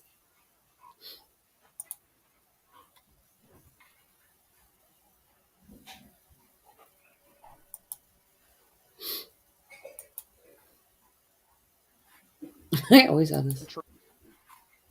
Okay, let's start that over. Is that as law enforcement and volunteers search for her after she disappeared from a party in early August. KCRA 3's Michelle Bandura talked with Kiely's mother today, who says the community's love is providing her some comfort. On a quiet hillside in Truckee, there's music and memories of Kiely Rodni. I feel her everywhere. Family and friends say they feel the teen's presence. She's not just with me, she's with all of us. And so for her to be here with all of us, yeah, she's showing up. Kiely's mother says she wanted and needed to share her daughter's celebration of life with the community. I'm standing because they're holding me up. Searchers found the 16-year-old's body inside her car submerged in Prosser Lake August 21st, 2 weeks after she was last seen at a party held near. I still can't get over this, guys. 2 weeks. You're not too fussy on that, Molly? Do you know what? I don't know if Sammy was there. There was some woman that got on to one of the programs I was watching, and she didn't know the family. I think she didn't know the family anyways, but she went to this memorial or ceremony. Then she came back and got on to someone's channel and started basically telling her that we're all that we're all kind of assholes and we've got it all wrong and that we should stop. And I'm thinking at the same time, but you just went to somebody's memorial that you've never met. So I don't think you have room to really judge. I don't just walk into random memorials and say, hey, I'm Frankie. So I don't know. Everybody's got their reasons, I guess, for what they do.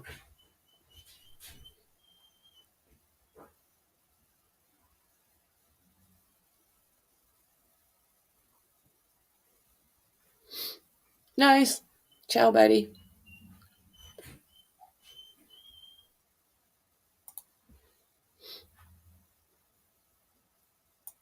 Nearby at the popular Prosser family campground.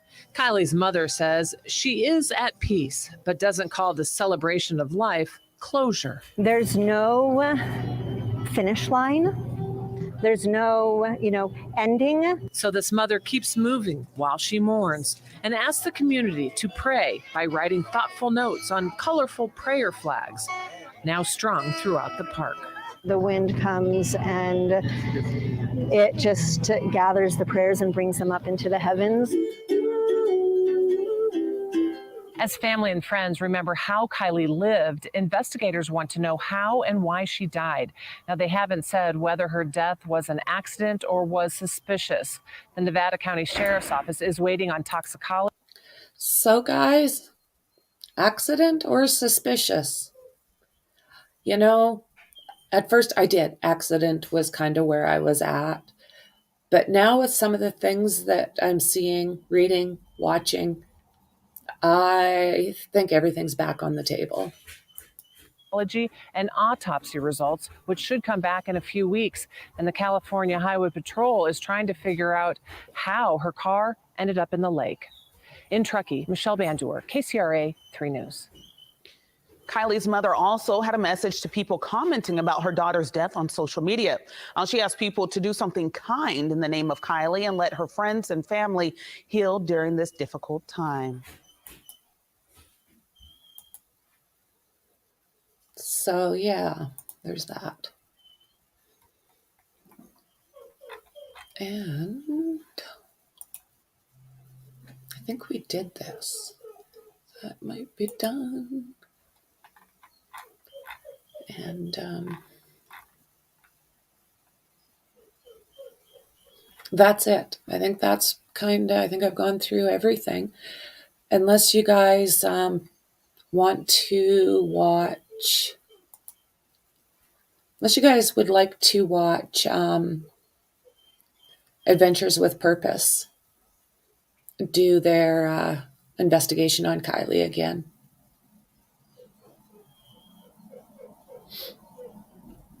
What do you guys think? Should we watch AWP?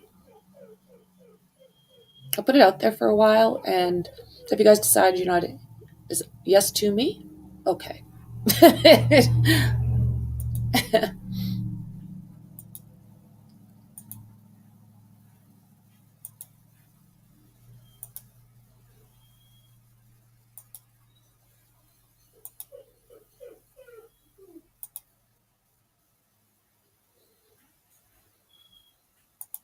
Specialty search and rescue. The Nevada County Sheriff Coroner. The search for Kiely began. She had a guy with her. She was asking me really weird questions, like in the sense of, how do you put on your seatbelt? Now we know we probably have a tie to Boca. This drop is a big drop. A mother is missing her 16-year-old daughter. We need to find her, bring answers to this family.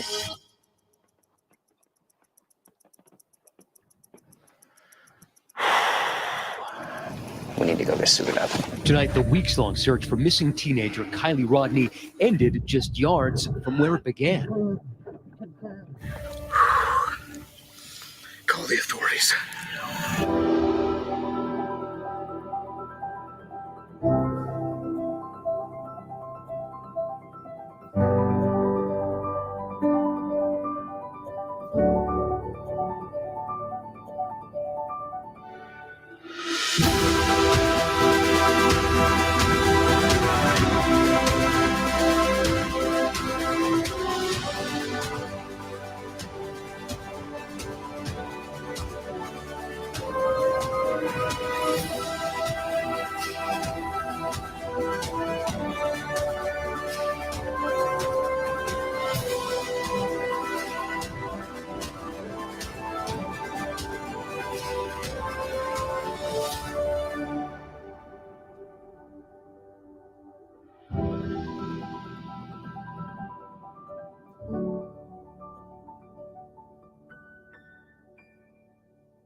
Kiely Rodni was last seen August 6, 2022.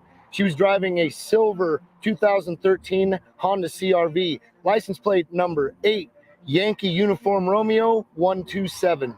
16-year-old Kiely Rodni was last seen at a 300-person end of summer high school party in the Tahoe National Forest that stretched from Friday night into the early morning hours of Saturday.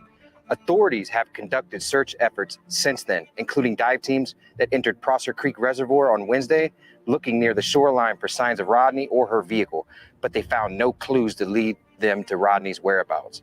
Police said she last spoke with her friends and family shortly after midnight on August 6th, and her phone was turned off around 12:33 a.m.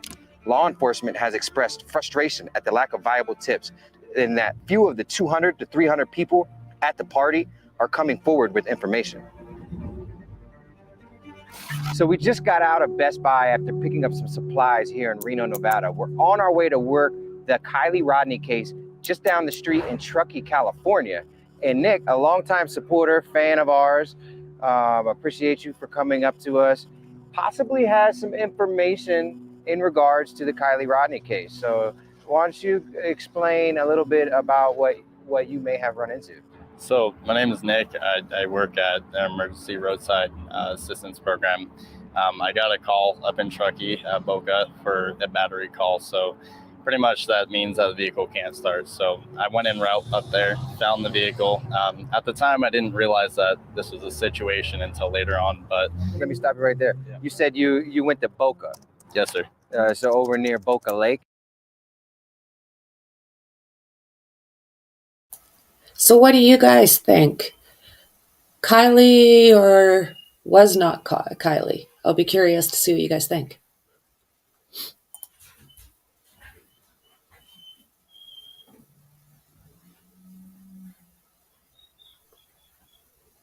Okay. Yes, sir. So not Prosser Lake, Prosser Creek Lake.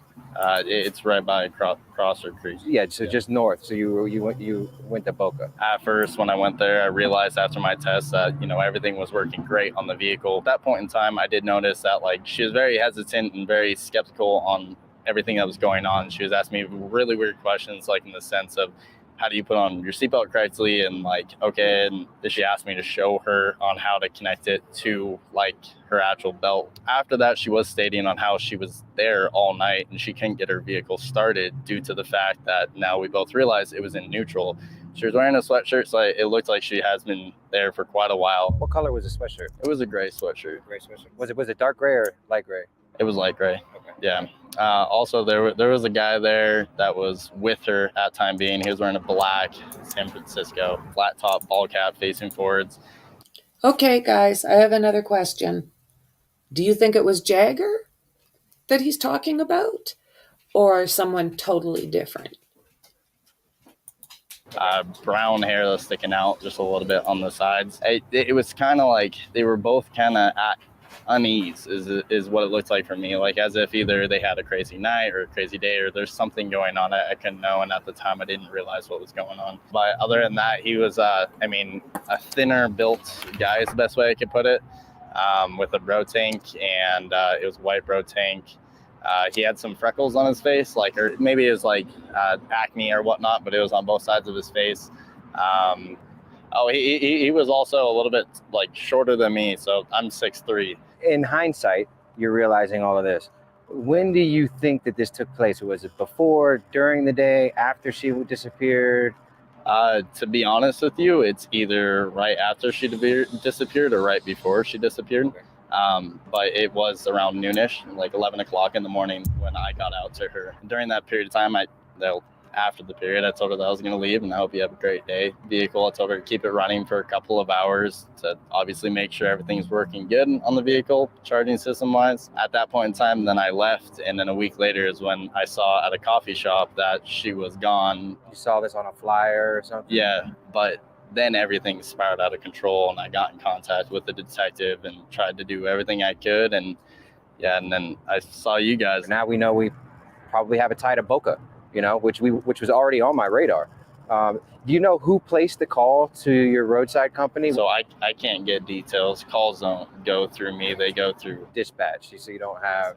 So when you were digitally dispatched, did you call them to say you were coming, or you just showed up? I did call, and nothing went through. It went straight to voicemail. Yeah. Do you know if she had a phone on her at the time? She did state that her phone was dead, so she used whatever guy, whoever this was, she used his phone. So that's how she did get in contact. And what was you mentioned?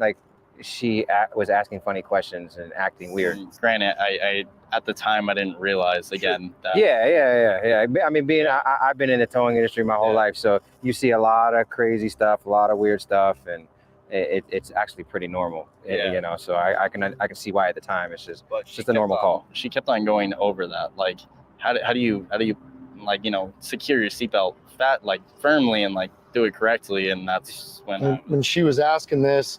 Was the guy that she was with right there too? He was on the opposite side of the car. So he could hear the conversation as well? Every single time the guy would come over to us, she would go on to the other side. And it was just a back and forth, a tag team. Better to say, one person would come over, she wouldn't stay near him, and then it would go vice versa.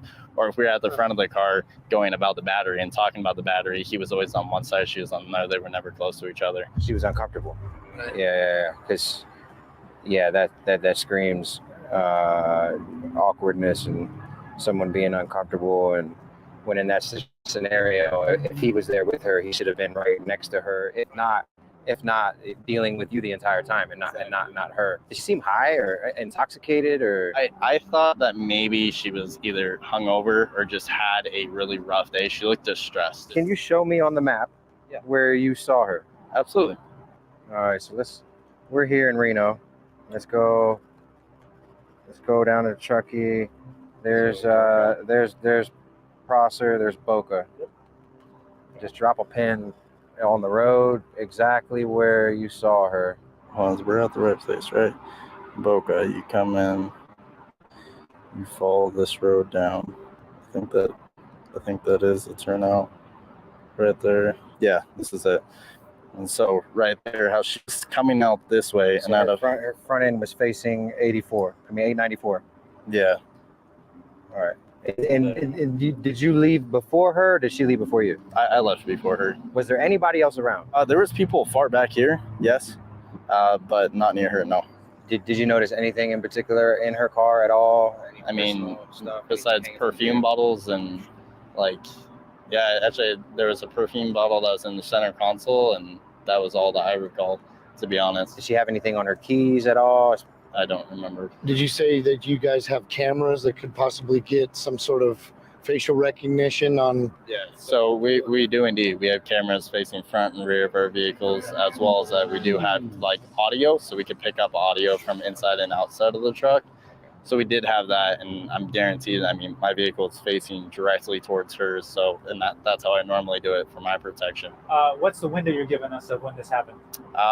Either Friday, Saturday, or Sunday, I believe. Because the weekends I usually cover Truckee, so, and that Friday I also worked in Truckee, so, yeah. If you were to make a bet on what day it was, what would you say? When I was looking back under my GPS, under my phone of where I've been, I was there both Saturday and Sunday, farther into Boca. Everything you just heard unfolded right here where I'm standing. Talking about where Nick described him parking his service van. When he pulled up to give the battery service to Kiely, he parked his van right here, facing that direction. Her vehicle was parked right over here, facing 894, that way. We're going outside of what we would normally do because we're normally working cold cases that have hardly had any resources whatsoever applied to them. This case has had over 10,000 man hours over the last 2 weeks placed in at Prosser. I'm confident in what has been done at Prosser. It doesn't mean I'm not going to check it. It just means that I'm not going to start there. We're going to make the most of our time by starting where we know not that much work was put into.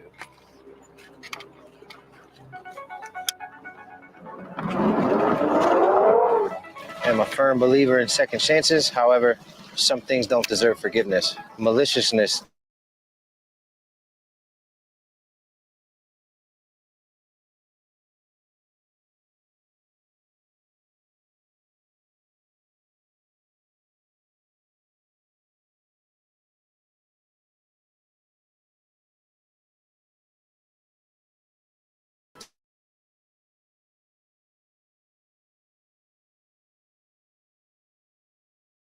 does not.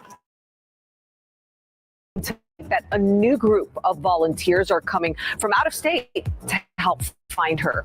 Everybody just wants the same outcome. It doesn't matter who finds her. 40 to 50 feet offshore. You could easily conceal a vehicle right in here. Doug Bishop and his team is ready to join the search for missing Truckee teenager Kiely Rodni. We all have one goal.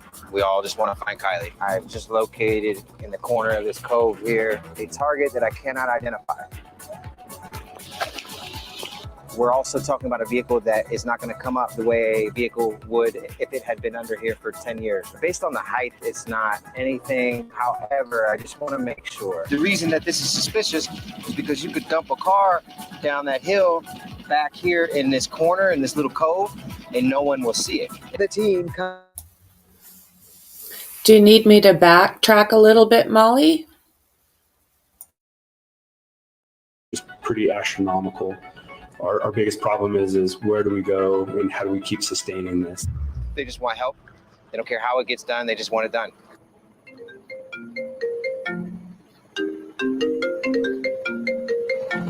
Hey, Nick. Hey, can you hear me? Yeah. I was just doing a test to see if a vehicle did go down in here, if they had cell service to call somebody, because we're not far from where she had to call because of the apparently couldn't start the vehicle. Right. So, okay, just testing. All right, buddy. All right, bye. So we've...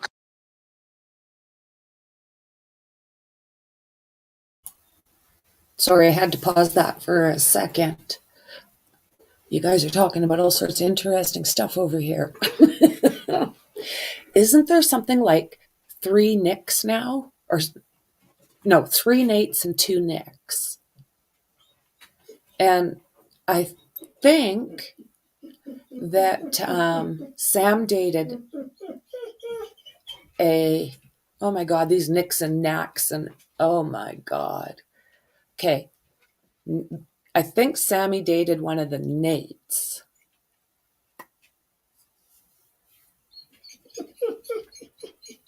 Yeah, but well, you see, this is the thing. Okay, I will take a look. I'll back up a little bit.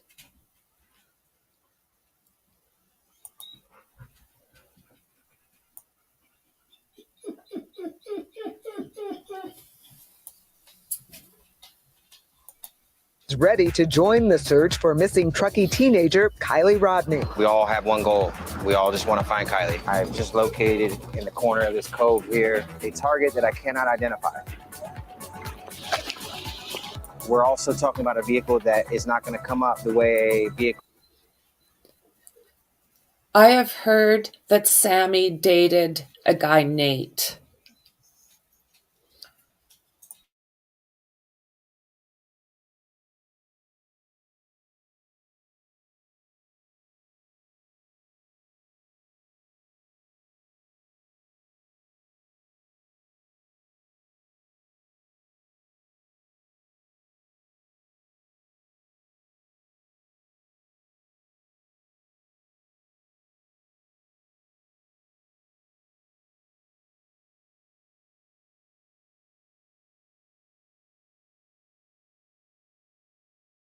If a vehicle did go down in here, if they had cell service to call somebody, because we're not far from where she had to call because of the apparently couldn't start the vehicle.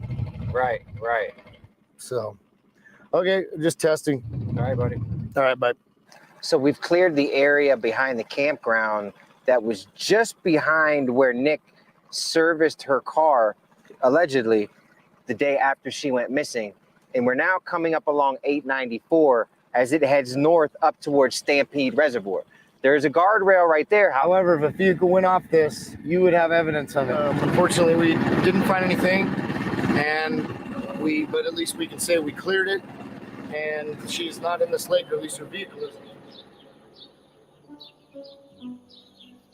I hope it's an accident, because accidents happen. As tragic as it would be regardless if she's no longer with us, an accident is better than somebody maliciously doing something horrible to her. I mean, you could just imagine the way that would happen in your last moments, knowing that someone is taking your life, versus I'm in an accident and it's quick and it's just different. It's a lot different. And I hope that if that's how this has ended, it's an accident versus at the hand of somebody else. What would you want to say to Kiely tonight?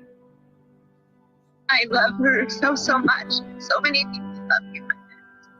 And we're all looking and we're trying so hard. And I'm so sorry we haven't found you yet, but we're not giving up and just hang in there, sweetie. This will find you soon. Bring you home.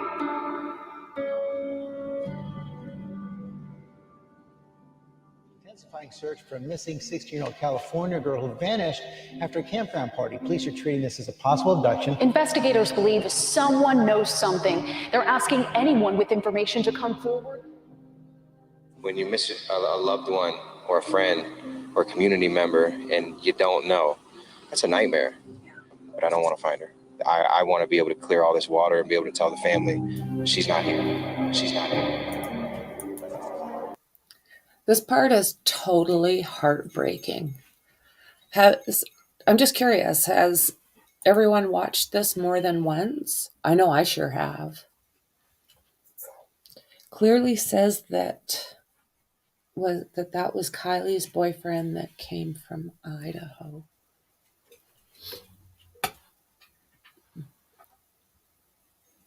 Yes.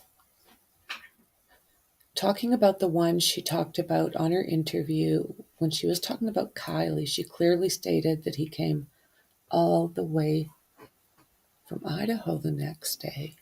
So that is Jagger you're talking about, Miracle?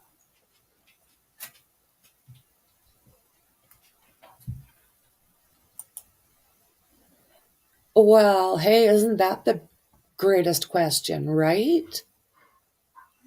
Nothing. I don't think I would even know what the kid looks like. Okay. Yeah, right? Great question. It was Jagger who reported to live 4 hours away. He reported as the boyfriend, but was the ex. Does anybody really know? I'm just curious when they broke up. Like, is this just like they broke up a couple weeks ago, or is this that they broke up like a few days ago? I don't know if I have found that information yet.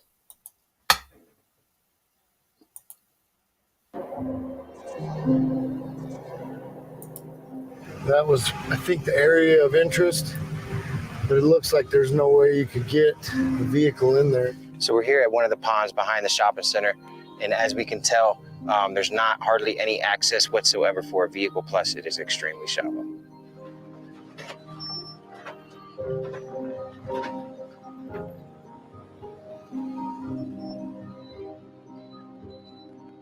We're here, the ground is a lot harder, so the tire tracks are a lot harder to see. However, we can see tire tracks clear as day. You got a tire track right here. Look at this. See that? Those are tire tracks. We also have, equipment there, trucks during the day, probably workers. But whether or not we can see tire tracks, it doesn't matter, because I can see out at least more than 100 feet. You can clearly see the growth. In the growth, the pattern in the growth, the vegetation, nothing's been changed. If a car would go in, there'd be a path, and a car's not gonna go that far out right here. There's no path, there's nothing cut. You could launch a car off here though. It's just, you're not gonna hide it right there.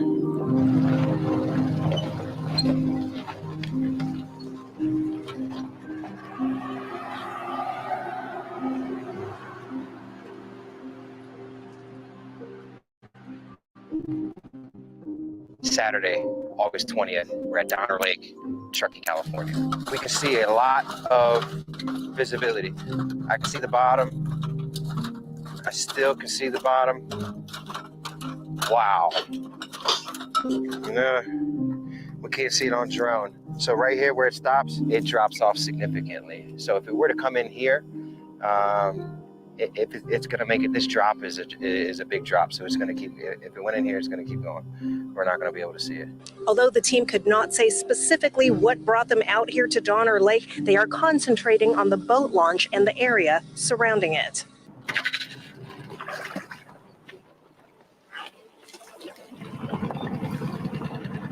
Four feet, 5 feet, 10 feet, 16, 17, 19, 22 feet, 26, 30, 42 feet, 50 feet. Wow. It gets deep quick. It does get very deep. 75 feet, 80 feet already. 93 feet, 105 feet. I'm gonna change my scanning to 100 feet either way to compensate for the depth. 117 feet deep right here. 142 feet. Do some vertical in and out patterns. Sure. 117 feet deep right here. 142 feet. Coming down the side here at 41 feet. So if we are considering foul play, would you do this right across the street from the fire department? In a panic scenario, and you only know the areas that you're familiar with, you don't know if people do weird stuff when they're in a panic. Looking for a fresh car. It's really hard to see. That's why I'm just being really... Gotcha.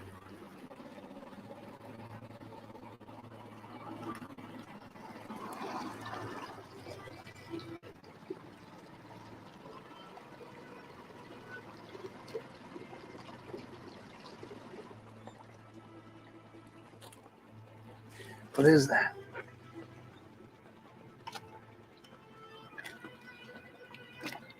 Huh. Rocks? How's it still under there? Must just be rocks. A layer of them or something? I don't think it will roll that far, man. Especially because there were rocks. I know that there'd be air in it and it would come up, but... It just depends on how buoyant it was. There's no way. Once it gets, it's not 50 yards maximum. Go one more time over by that corner. Yeah, there's a little spot at the end they could have gone off. See that doesn't have a curb.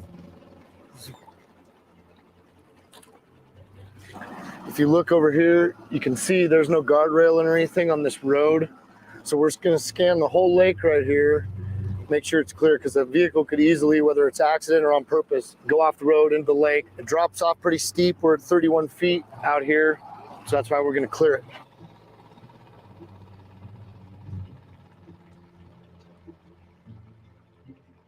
Lake's clear. It's super shallow around the edges other than right here, but you can see the bottom for almost 150 feet off the shoreline. And there was only a few places where a car could even make it in there. We went even above and beyond that. So I'm 100% confident that the vehicle is not in this lake.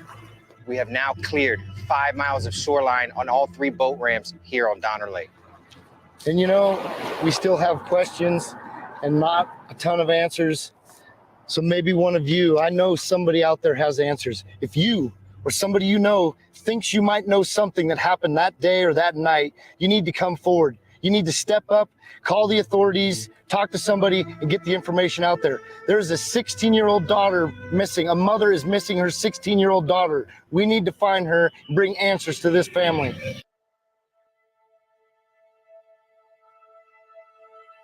The team specializing in cracking cold cases free of charge, and they came from miles away to help solve her mysterious disappearance, now 2 weeks after she went missing. Day 2 in our search for Kiely Rodni. We're beginning right here at Ground Zero, Prosser Family Recreation Site, where Kiely, 16-year-old Kiely, disappeared from, according to law enforcement, this was her last known location. Yesterday, we based our search off of a tip that we deemed credible. We took that, we dissected it, and determined that we should start in a different area. Those areas were within our 10-mile radius. We were able to rule them out, and that's what brings us back to square one here at Prosser Family Campground. Kiely and her family are from the local area here in Truckee, California. And everywhere we have gone along this search, we have seen these posters absolutely everywhere. It's great to see a community come together in support for this family in need. And it's also because of a community like you that we are able to do what we do. So please, if you haven't done so already, please like, subscribe, share, and watch these videos. We really appreciate everything you do for us. I totally agree with him. Like, subscribe, share, and, you know, keep the word out, keep passing all of their stuff out. With all the rumors that are going around about them right now, well, I just call BS. But, yeah, these guys have done incredible work. And like I was saying earlier, the fact that it's got murder or accident right in their title, I mean, that makes me wonder what the hell, because they have never, from what I can remember, done that before.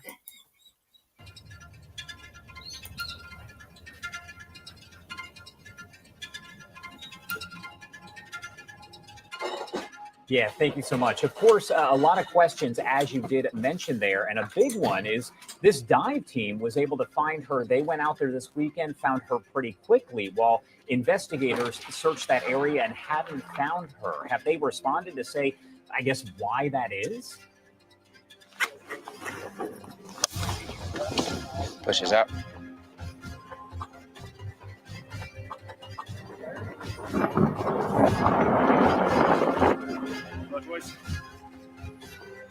Time is 10:41. We are now on Prosser Creek Reservoir. This is, according to law enforcement, Kiely's last known location.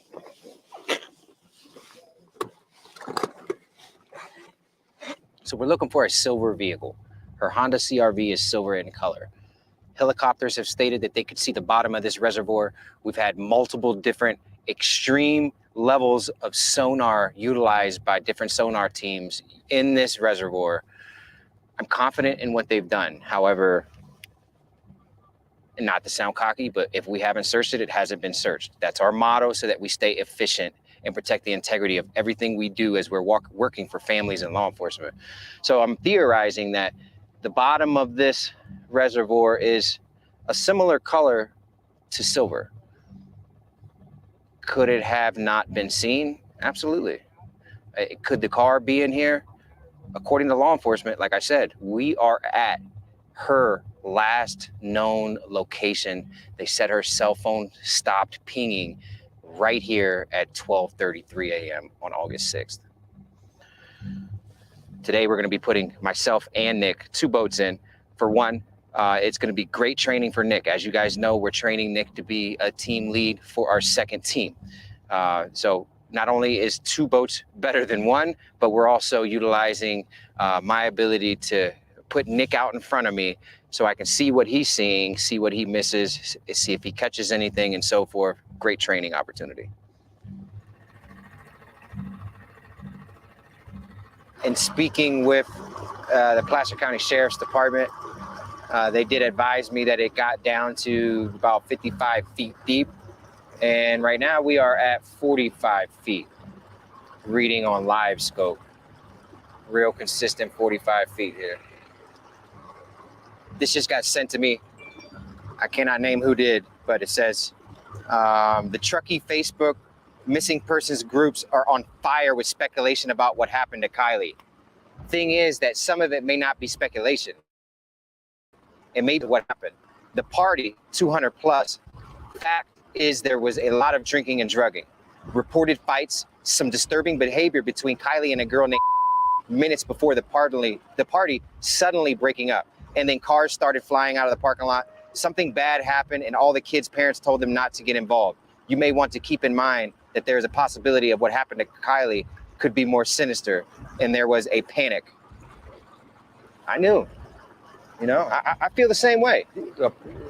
A kid goes missing after attending a party of 200 to 300 people. There's always, most likely, something that happened at that party. Someone knows something. Someone possibly did something. It's an accurate and fair assessment to make. Not only one person knows, but multiple people know. This boat ramp over here is in our target area as well. This entire reservoir, but we have another boat ramp right here. You can see the cars, how they pull down right to the water all the way over here. So if something bad happens, you could put a car in here anywhere. We are on the side where the party was here at the campground. So if we're gonna find the vehicle, I would fully expect to find it right where we are right now. Really shallow, man. It's only 2 feet.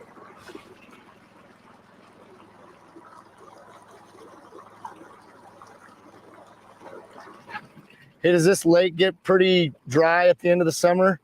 This is probably the driest it's been in a long time. Really? Okay. Oh, there's some weird. Let me see the camera. We'll go by it a couple times. There's something creating a big shadow right there.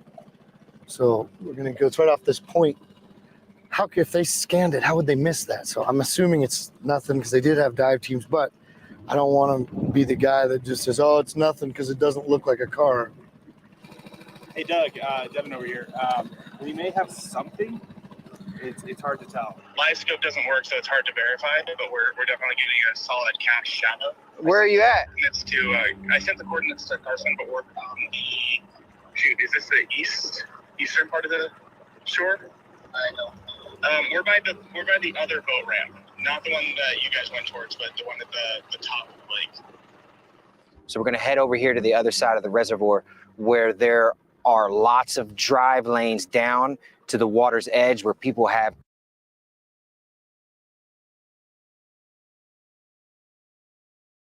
just says, "Oh, it's nothing," because it doesn't look like a car.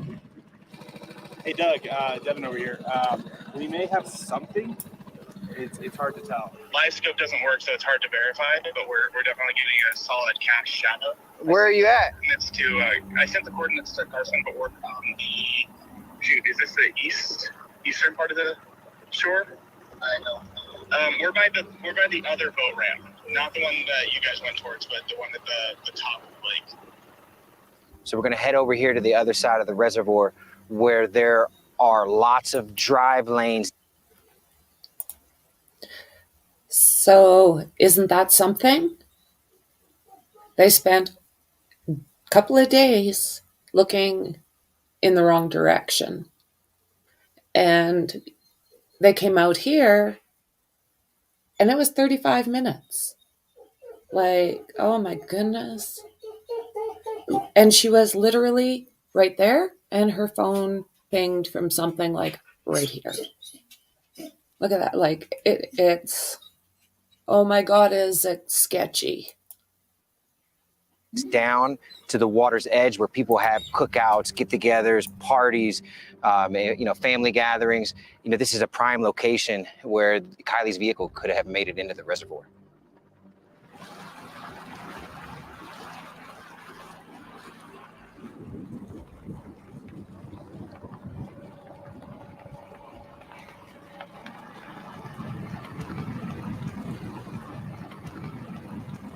Is that what you just saw? Yeah. So it's just a big shadow there. You see that? Yeah, it doesn't make sense though. It's only 10 feet of water. We definitely have something man-made. Big. It's probably nothing, but it was a big shadow. It's something. Isn't that weird? I mean, it's just big. It's definitely something. Directly under us right now. What is that, Carson? Is that a boat? Or is that an SUV? Whatever it is, it has build-up on it. Could be a car. More in the shape of a boat. And I'm seeing similarities that show build-up, which we shouldn't have build-up on this car. It's only been 2 weeks. It looked like an upside-down sunken boat. Possibly. Could be a boat. It's something, though. I believe it's a car. And I have to be quiet because I don't want to alarm the entire campground right now. This is an ongoing investigation. Man, we're getting some funny imaging on this, which is indicative of a newer vehicle. There it is.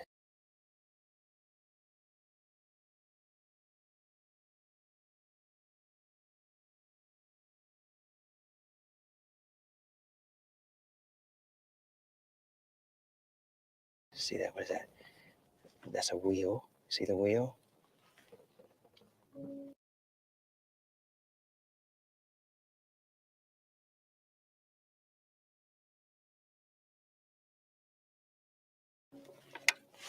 Is it a wheel? Is it a boat? Looks like a wheel, man. Look at that. Look at that. That's a wheel. That's a wheel, dude. We have a... It amazes me how they know exactly what it is down there, because I certainly can't tell. Well, whatever it is.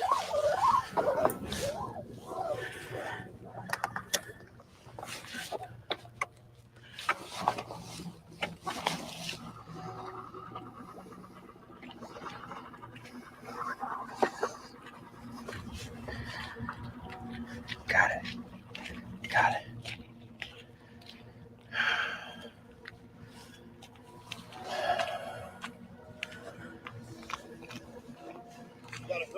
We got a car. We got a car. So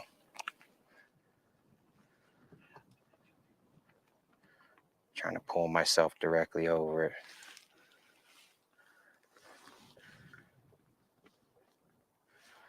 Look at that. It's not giving a good reading, but there's a wheel. You see it?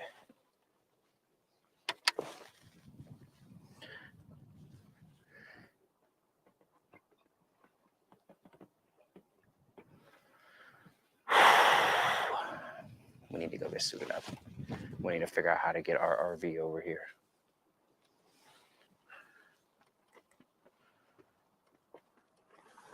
You guys put us in this position. Everybody that supports us, y'all put us in this position. We wouldn't be able to afford to do this if it wasn't for you. Let's assess our situation. 18 different agencies. Over 19,000 man hours have been put into this. Not a zero vehicle was found in this reservoir. That is giving me a really weird reading. It looks just like a car. It looks just like an SUV. And it looks like it's giving me some misreadings the way a newer car would. So amazing scan. Great job, man. Great job scanning that. We need to do this as quietly as.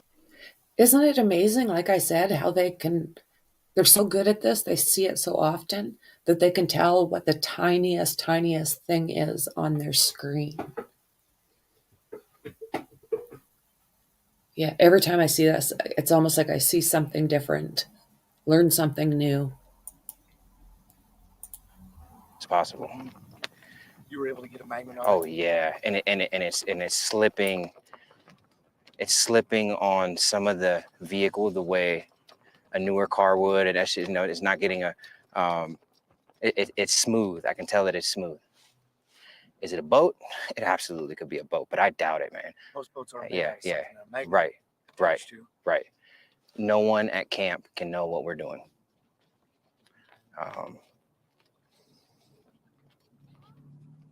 Everybody's phones need to be turned off. If you have a phone, you need to turn your phone off right now. The last thing that we want to do is cause alarm to the family and or the local law enforcement.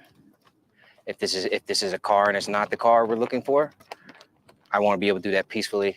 I don't want to cause a turmoil. Absolutely. If anybody knows that we found a car right now, it's gonna be unnecessary. It's gonna be unnecessary trauma for the family. We need to go back to the ramp and cause as little. We found nothing. We're just moving locations. That's all. Okay. All right. If this is her, this means all hope is lost as far as her still being out there, right? And her showing up, her being found safe. This is devastating. This is as devastating as it gets. It's different when we're finding somebody who's been missing for 20 and 30 years. Right. This child, 16-year-old, same age as my daughter. She's only been missing for 2 weeks. Literally, the campground is right up over the hill. Right over the hill. This car is 0.3 of a mile from the campground she was at.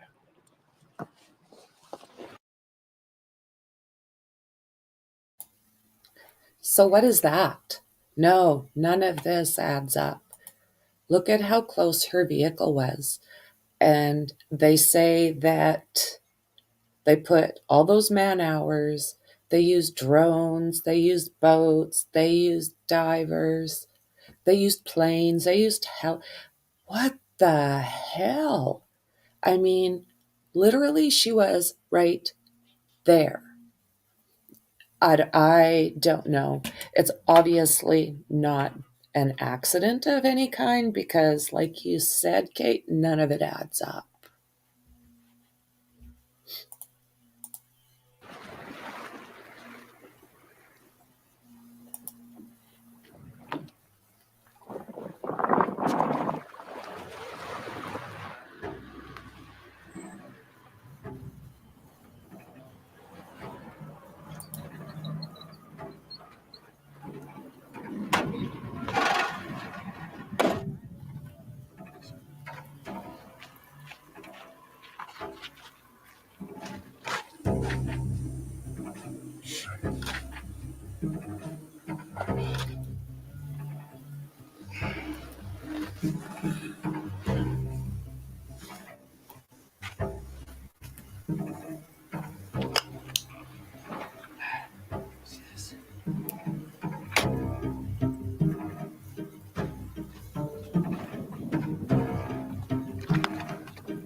This is absolutely a crime scene. It's an active investigation. Our job is to be here to find the where, which we have done. Now we need to assess it appropriately. Full assessment, condition of the vehicle, windows up or down. Do not remove license plate like we normally do. Copy that. So this is the part that I really tend to go over and over is when he goes around the car and how you can see things very clearly in there that ended up on the lake floor when they turned it. And I'm still not, I haven't got like a complete take on how these windows, which ones are broken, which ones are down, which, I don't know. I don't know.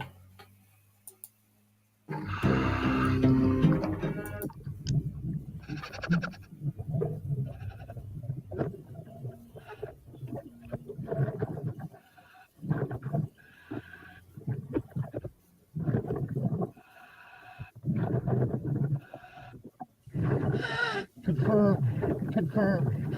I see the vehicle and the license plate. We have just found Kiely's vehicle. Over. 10-4.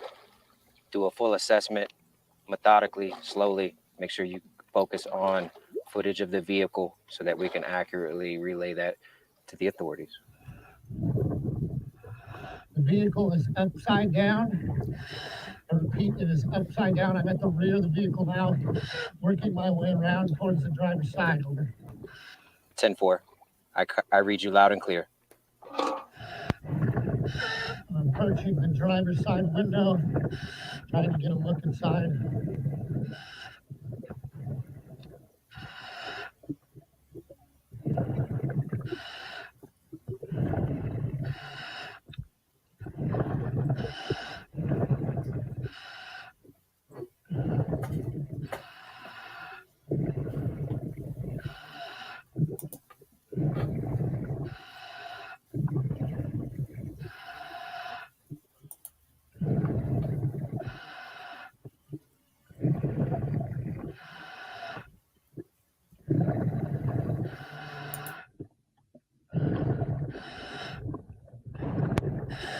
I cannot positively identify anybody inside yet.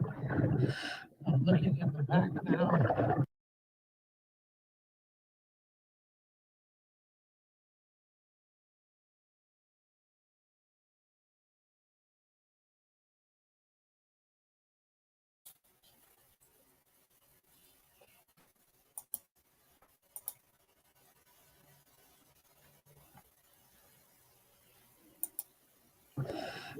Ten four.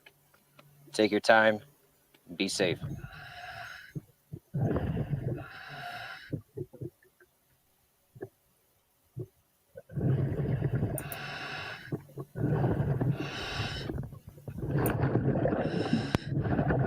I see a pair of shoes in the back. I'm moving my way towards the back window. 10-4. I read you loud and clear.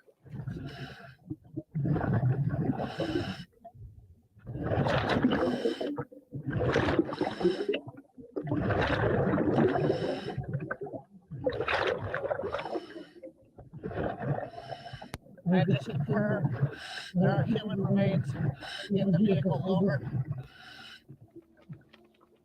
10-4.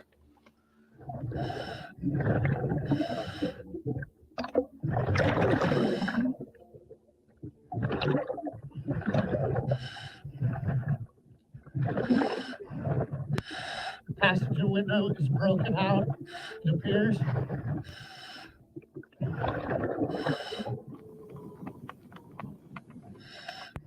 Rear driver's side window is halfway down.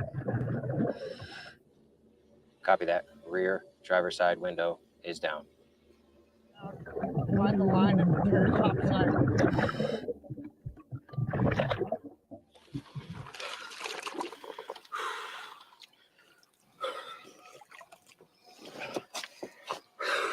Yep. That's what we do it for, brother. Good job. Good job. It's positive, you know? All right.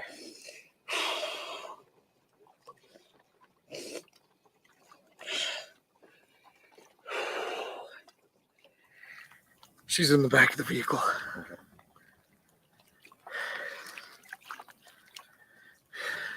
She's not in the driver's seat. It looks suspicious to me. Yeah. Vehicle's upside down. Some of the one window is halfway down. One window is all the way down. Call the authorities. We help families all across the nation, and when we find out, they are notified first. So we're going to notify them first. My very next call will be to local authorities.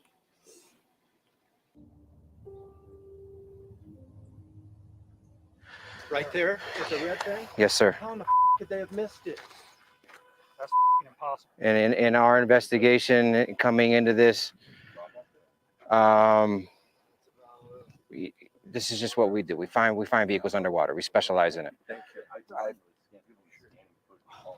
I don't know what you guys know, and we don't always know the why. We just try to find the where, and that's why I can't relate with whatever you're speaking on right now. Upside down?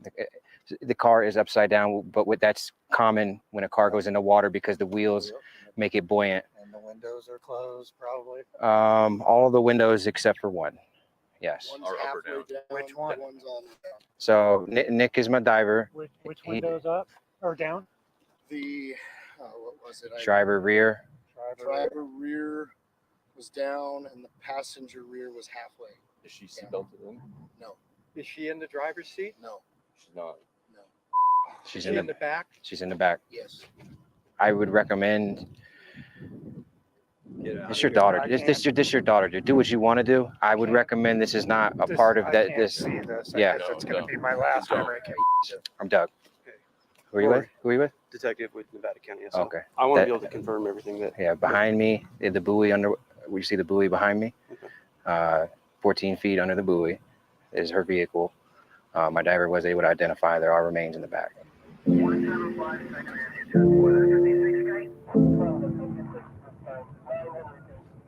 The specialty search and rescue team, Adventures with Purpose, say that they have located the body and vehicle of the missing teen. They say they found Rodni inside her car. Behind me, the buoy under. We see the buoy behind me. 14 feet under the buoy is her vehicle. My diver was able to identify there are remains in the back.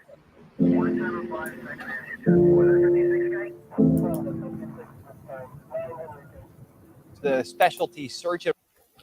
So this fellow here is Kiely's grandfather, and he said he sat there the whole time. He said he wasn't going to leave her alone. It's such an emotional thing, we try and help find these people, and it starts to look bad at some point in the case, but then there's, I don't know, when some kind of result happens, it's still like a big kick. You still feel it. So, this is probably, one of the most poignant pictures I've seen. The rescue team, Adventures with Purpose, say that they have located the body and vehicle of the missing teen. They say they found Rodni inside her car, which is in just 14 feet of water. The team says they've notified family and law enforcement. Placer County Sheriff's Office will now be taking over the investigation.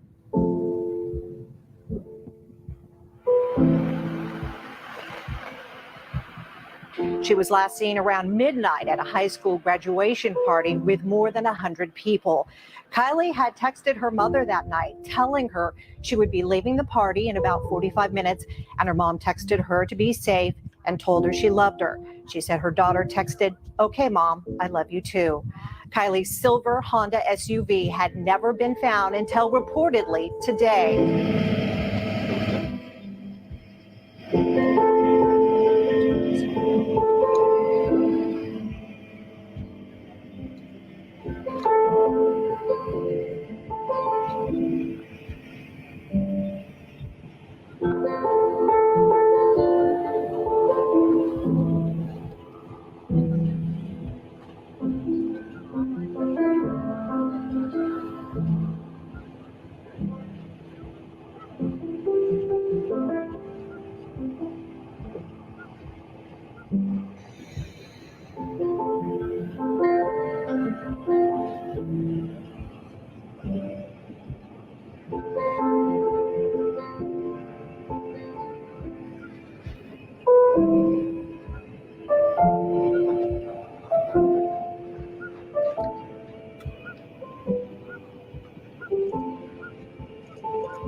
We believe out of the 200 to 300 juveniles and young adults who were at that party, somebody must know something.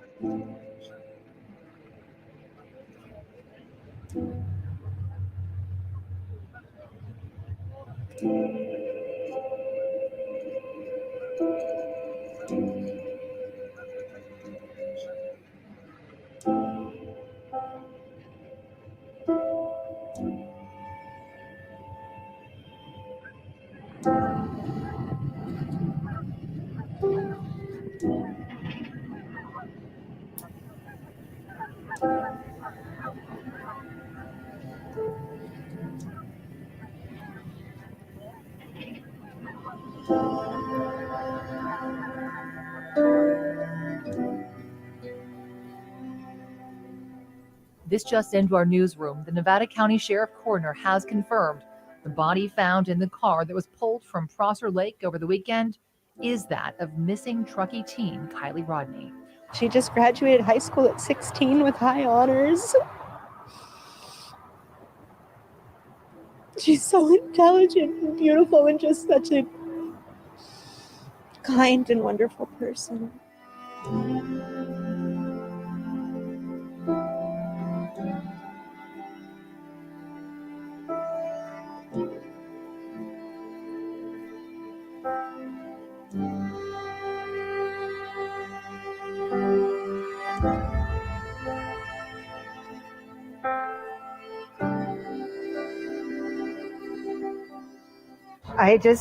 We just want her home. We're so scared and we miss her so much and we love her so much. And Kiely, we love you. And if you see this, please just come home.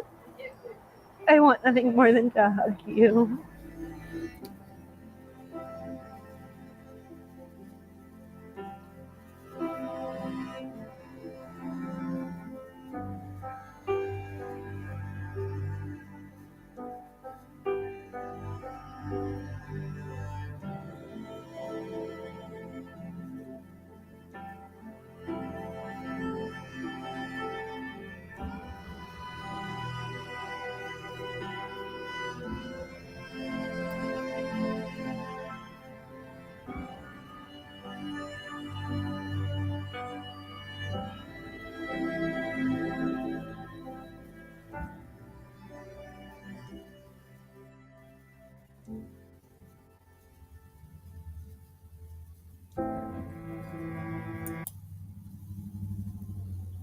Right, friends? So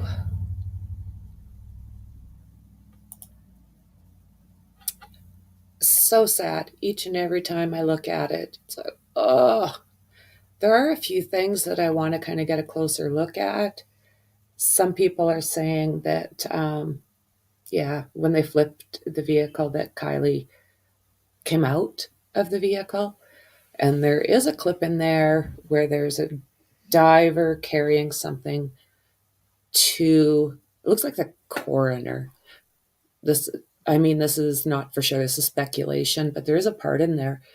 If I can find the time of it, I'll put it in my community post and see if we can't figure out